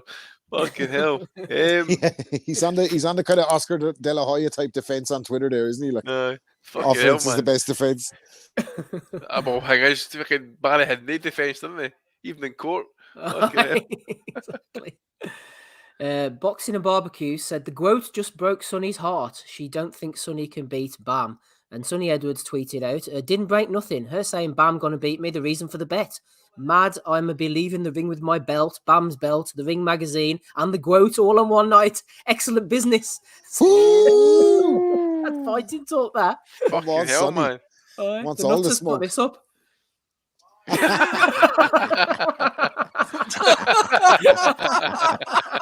I banter. and then Ryan Deal. Look at that noise, man. He's going to be all excited like I hit bottom. She's like, baby, that's my belly button. Ryan Deal looked at one. Look at that snout. It's done that. Revert back to that old picture. Lovely. Look at that snout, man. You can smell his Sunday roast on a fucking Tuesday morning. Look at the fucking size of it. Fine, beautiful woman. I wonder if Sonny with knickers basically and run out and say, look, these are our drawers, baby. What did you do? Kill a cheetah? Bad crowd in the Nutters group. Go on, Sonny. I hope he fucking beats Bam Rodriguez just to fucking see what way the situation plays out with the quotes. I'm interested to be them to be boxing's fucking posh and bakes. Yeah, but listen, what happens if the quote turns up with Unk? The Unk fucking finds the fucking. He'd sort it out. Oh fuck hell, man! Sonny better fucking watch his back. Yep. The wedding's going to be a scream. Put it that way. Could be holding court in the Masonic Temple. I hope so. Dr. Joseph Ajay has been kicking off on Twitter. People are going to hell, apparently. Joe Kennedy, head of the Prediction League, jumped in. Will AJ be sending White to hell, Doctor? The Doctor was not best pleased with that response. Shout out to him. I must get in touch with the Doctor, actually, Matty, before the AJ White rematch and see what his opinions are. A few controversial opinions 3 here. letters. YouTube would love. Yeah, that's a good one. Stick to the boxing, Doc. Job. Maybe we get rid of that one. I'm not sure Dr. Joseph Ajao and Peter Fury Raw. I should have done this meme, but this was a good one. Who saw this? Brilliant. They repurposed a fucking Barack Obama fucking comic. I'm not sure. Who did they line up for Linares as a potential opponent this week with another matchroom fighter? Jack Cattrall. That's where this meme came from. I'm not sure who made it. Leave Linares alone, for fuck's sake. What a guy, by the way. Unbelievable. Anyone see that link I posted up of someone put a highlight of his sparring footage? Fucking unbelievable fighter than ours, wasn't he? Oh, he was fantastic. But yeah, we don't need to see him against Jack Cattrall in 2023. Cheers. No. Look at this fucking man. Anthony Fowler's got a new profile pic, everybody. He says, I withdraw my consent to be governed by any corrupt, compromised, belligerent, criminal parliament or government. I will not comply. Hashtag new profile pic. Hashtag lols, I say, Rob. Go live in fucking international waters, buddy. Well, the thing is, it's not England in there, it's Liverpool only, isn't it? See how much good your fucking yellow bag will be when your yellow badge rather will be when they're throwing you in the gulag. You're not going to get thrown in the gulag, Rob. There's the Dr. FMG throwing in $15 Australian. He says, because R. Kelly is one of my favourite. Yeah, read that carefully, Steve. Oh, you bastard. Steve's mind was telling him no.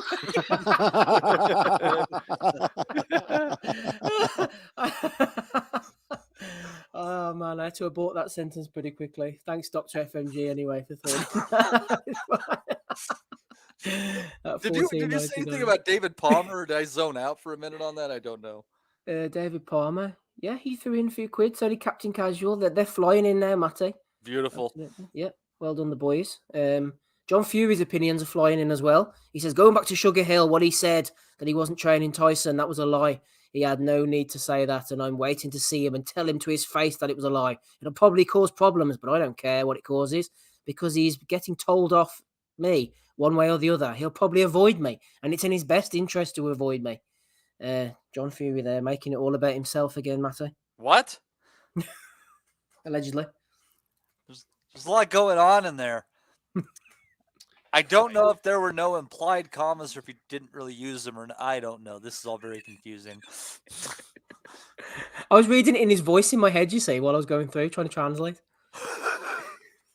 Go do it in his voice, Steve. He's some nerve wanting to fucking pick people up about telling lies. Him, hasn't he? He fucking said he didn't see Fury, hasn't spoken to him. He's not in the country, and he walked past him in an interview with a fucker. That was one of the best things ever. He's some Nick. Fuck's sake. That was one of the best fucking things I have ever seen in my life. The best thing Tyson Fury can do for his career is to keep him as far away from it as possible, I'd say, Andy. Oh, without doubt, mate. I mean, you just don't know when Big John's going to kick off and get iced in the crowd or whatever that, mate. You know? See, I thought he was onto something when he said, like, sack the trainer when Ben Davison was the trainer. But, like, now Sugar Hill's made him fucking the best version of himself that he's ever been. Like, he wants him out as well. Like, fucking hell. Yeah, he certainly does. Prince Patel has got another win last night. He calls out Isaac Lowe after it. Isaac was not happy. He said, "This is an embarrass. Please fight if you get in the ring with me. I promise I will brutally second by second hurt you and feel no pain doing it. We'll never mention fighting or boxing again. Please, pray, just fight." That was good for Isaac, man, by the way. By Isaac standards, that's a fucking pretty cool. I knew what he said there. I knew what he meant. That was good going. Like, maybe he's getting chat TBG to write things for him there, Rob. He's trying to be. He's asking ChatGPT who his favorite rappers are right now.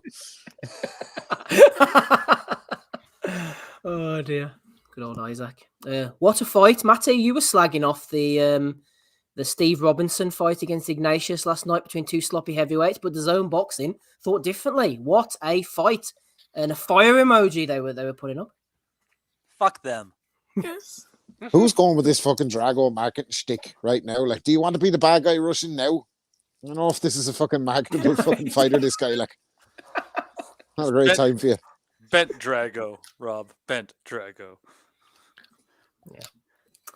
That's all. And I'm not sure who she was, but she's loving life. They really they look like a decent pair. They do. They're fake, man. They didn't even move when she jumped. I care. You want to hump some plastic, or you want some real stuff? It's how they look in a shirt. It's kind of like the fucking flat Earth, global Earth. It doesn't matter really, does it? Still, it is what it is. Still, looks like a fucking scene from a Wexford house party at 6 a.m. Actually. Oh, by myself. It's one of those how the fuck did I get here moments. You know what I mean? What is she yelling? What do I have to do to get a ride home? But Eddie wasn't impressed. No, was not impressed, Eddie. Yeah, Eddie wants to stop all this fucking nonsense. People are dragging the fucking good name of boxing into disrepute. He wants this all stopped. The fella who promoted Jake Paul versus KSI too. And Ebony Bridges. Ebony Bridges, who created Ebony Bridges, fuck's sake. And the woman with the painted on bra last week or the week before, whenever it was. Yeah. Oh dear. Here's a question for you, Andy. What was moving slower, her knockers or the tickets for IFL Live with Coogan Cassius and Eddie Hearn and guests? And guests. She has her knockers and we're not one of them. Is that what you They're even bringing in the big man himself and kind of moving the needle a wee bit for them. Oh, maybe see getting curtained off, possibly. Maybe even called off at this point. That heat map there is just John Fisher seats. The top three fucking ones. That's his. Oh dear. This is why, Andy, people often say to me, I'm sure they do to you as well, they say in the Nutters group, hey lads, you need to do a live show, man. I'd go, and then someone else would be like, yeah, I'd go too. Yeah, this is reasons why. The heat map is just fucking Danny Young and Ricky Gravel in it, just them two up in the top. That's them two. That's why you do Danny it. Young's getting a fucking free ticket anyway, isn't he? He doesn't. Fuck's sake. That fella from North Carolina is getting a plane in. Could you imagine the live show, man? It'd be fucking nobody at that live show. Fuck's sake. That's what I keep telling them. Lads, what a live show. We only get 1,000 listens a week. Who do you think is going to be at the show? Seating for 30, and I bet you we can fill it up. Jim McDonald boxing there. And the thing is, if we're there live show, we need to put on merch, probably even drink. Can you imagine that, man? Putting alcohol in the show, man. Fuck's it. Chuck will turn up when the show's over, you know what I mean? We need to put Vaseline on the toilet on so they should we need to put blue lights in so they fucking inject themselves. Pigeon. Oh, Man, Pigeon will turn up, won't he, with his 50 personalities. We'll have fucking Prince Michael and all about it. You're opening it up there. Like, actually, if you're fucking putting it all like, I don't know. Can you imagine if a guard comes, man? Fucking hell. If he's stuff in toilet seats. Yeah, kicks down the door and yell, I hope everybody's showered. Right. That's all the nominations I've got. Go on, Andy. No, I've named, mate. Just that one for who was it again? Oh yeah, I can't remember. Who did you nominate? It was the one that Devin Henny, that's who it was. Oh yes, okay. Matty, any nominations from you, please? There was one from the group where I'm trying to remember who put it in there. They said they wanted to give one to Franchon Cruz DeZern for her saying that throwing power punches in amateur boxing costs you points. So yes. So there is that one. So I'll just lean on whoever that wonderful person is, so I can say I contributed. Mm-hmm. Not really a belly of the week, but I don't know if you spotted this, Matty, during the Showtime card. Whenever Postol was in the corner, they had Ivan Redcatch translating. That's what he's doing with himself these days. I don't think Ivan Redcatch speaks Ukrainian or English. Yeah, he was in the corner anyway, doing his best. Okay, Rob, any nominations from you, please? Just Frank Warren for coming out and defending this Tyson Fury and Ngannou thing so fucking fervently and saying the fellas like you don't know what you're talking absolute bollocks and this, that, and the third, and I made the Krasiks admit that they had offers. Well, so fucking what? Like, he's still fighting a fella who's never had a fight in his life on a boxing stage for mental money. Like, we're supposed to buy it. Sorry, like I'm sorry. And like I said, if it was AJ, you wouldn't be able to fucking the call would have gone on for 4 hours tonight because we would have been slaughtering him so bad, like, and Eddie Hearn and all that. We would have been absolutely laying waste to him, like. And I just don't think Frank should escape just because we like him better than Eddie. Do you know that way? 100%. Yeah. I think like it's a fucking absolute disgrace, as Ozzy would say. Like, so my only other nomination was that, and then Johnny Fisher has done an Insta this week, hasn't he? And he's like thanking my dad for his good genetics, obviously taking the piss, like, and then his camera's panned to Big John like topless, and like it's fucking, it's like whatever way the angle is done, like it's almost like CGI. Like honestly, it's fucking worrying. That's all I'll say. I'm concerned. I'm not slagging the man off. I'm actually worried that he's in serious fucking. Because Ozzy was telling us about this new show. Because Ozzy, like, he loves fatties.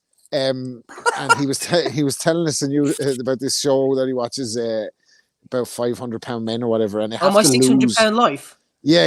They gotta lose. They gotta lose like 150 pounds by themselves before they be considered for the gastric band. And the doctor basically just tells them all, they're like, "Oh, the diet's not working." He's like, "No, you're just fatties."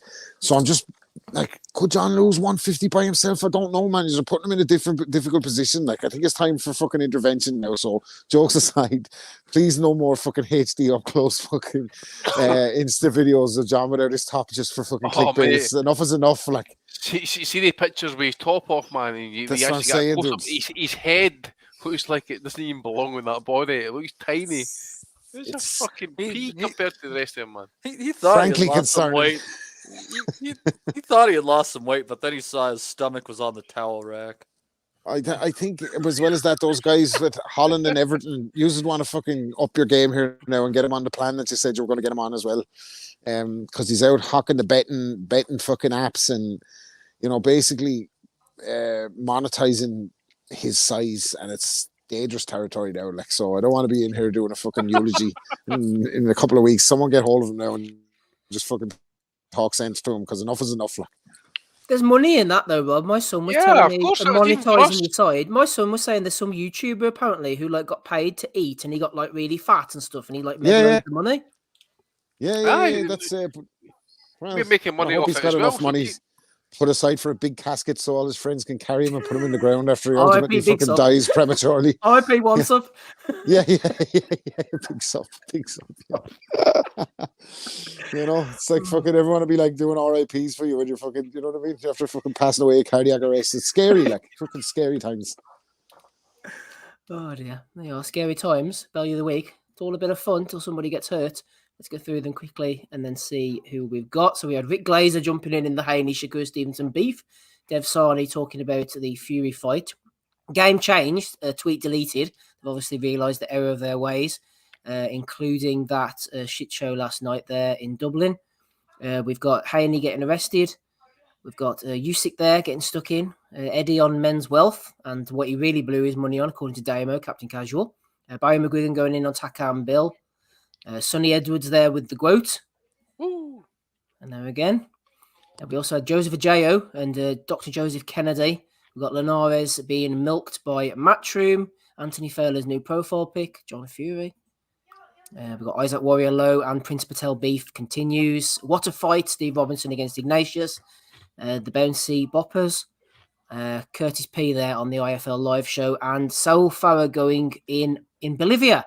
Who are you going for this week, Andy? I'm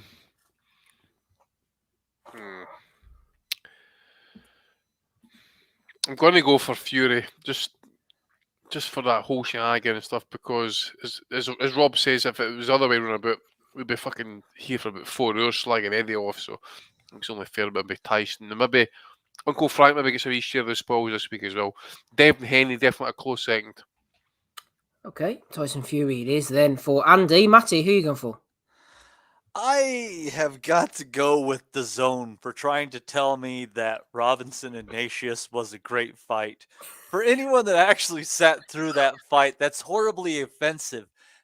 I'm not saying it's as bad as being a rape victim and being told that you're lying about your story, but it's pretty bad. What the fuck? They're really gaslighting us here, and that's There's not fair. There's a new one for the intro anyway. What the hell? Fucking hell. Where'd you go after that? Okay, fair enough. Rob, you went Off with air, I this. think. Was the answer to that. Odyssey and Rumble. We're going to fade to Oblivion. What's the new David Icke channel that he... Oh, fucking iconic. Of course you know. Rob, before you do your pick, do you know the reference to you're this? lucky it's taken us this long to get to David Icke. Did you see the Robinson Ignatius fight, Rob? Heavyweights. No. I saw the highlights of it. It was one of the worst fights ever witnessed on TV, man. No, I was looking at the lads in the group chat commenting on it as it came through. It sounded like an enthralling event, so I felt like I didn't need to see it after seeing the WhatsApps. You know that way? So I'd spare myself. Like, you're lucky it took this long to get to David Icke because the boys were throwing Oklahoma around and fucking what's his name earlier. I nearly got back to Bill Cooper earlier, like and Anthony Crawler. Yeah. So my nomination has to be fucking this whole Fury and Ngannou, Frank Warren shit show. Give me a break. Like what a black eye for the sport. One of the top earners, possibly the top earner in the sport, the biggest name in the sport, the marquee fucking fighter of the sport, fighting a lad out of the UFC for shit tons of money over in Saudi Arabia while holding up the fucking whole heavyweight division. Thanks for that, man. Brilliant. Good work. So, yeah, him. Okay, well said, Rob. I might as well concur with that as well. Congratulations, Tyson Fury, Frank Warren, and everybody else involved. You are the Belly of the Week winners for episode 531. Congratulations to you. Also, shout out to our super chatters quickly. The Dr. FMG earlier on, Captain Casual Damo, and David Palmer, all in the Nutters League, all over at patreon.com/Boxing Asylum. More money than sense. That's why we love them, Matty. Back to you. Dead alive. Well, we're coming for him, Steve. We're coming for that big pile of cash awaiting the winner of the Nutters League in season 3. Ooh. Yeah, it's a shame that you can't even look at your emails, Rob. I swear to God. Yeah, shame. It's a fucking shame for me, but it's great for the rest of us because I was just running away with it again. Masterful boxing prediction knowledge. I know that every day I praise Christ for the fact that you're not involved, knowing that I had only now I have a chance. Who's down up? Patrick is struggling, and the boys are in fucking relegation territory down here, aren't they? What's going on here? Armenian and Sam on zero. James Tapner. On me, I'm on zero as well. These are the rest of the boys who haven't bothered reading. Look at the company I'm in. Ricky Gravel. Fuck me. Ryan Ormerod. Fucking degenerates. Ted Barrett. Oh, brilliant. So anyhow, well, we've got that going for us, which is nice. I'd like to thank the panel for joining us. We got Steve, we had Rod, we had Andy. We will be coming back here next week for what I imagine is going to be an incredible podcast blowout as we are going to review what we have just discussed, and then we are going to preview Fulton versus Inoue and also the big clash between Terrence Crawford and Errol Spence. It is a big week of boxing ahead of us, ladies and gentlemen. I look forward to seeing you next Sunday. Until then, you folks have a great week ahead, and keep your fingers crossed. Pray to the God of your choosing that this fight sees its way to the finish line, because damn it, I have plane tickets and Donnie has a hotel room and we're coming to Vegas to party. And you know what Donnie's done. So how's that going to end? With me behind the locked door. You folks have a great week. I've been your host, Matt D. Gianardo. We will see you next Sunday. We'll never forget. Ja, das geraten. We want to be honest, yeah? Crying like a little bitch. I've never met a fucking swank that can fight me. I fell asleep. You're a fucking bum, you're a fucking asshole. Rumpo fucking Steltskin. But allegedly, Oscar Rivas has failed a test. 7-year aim. 7 year ain't. I will fucking smash fucking you. I hope you fucking die. Be safe. I love boxing sounds, as simple as that.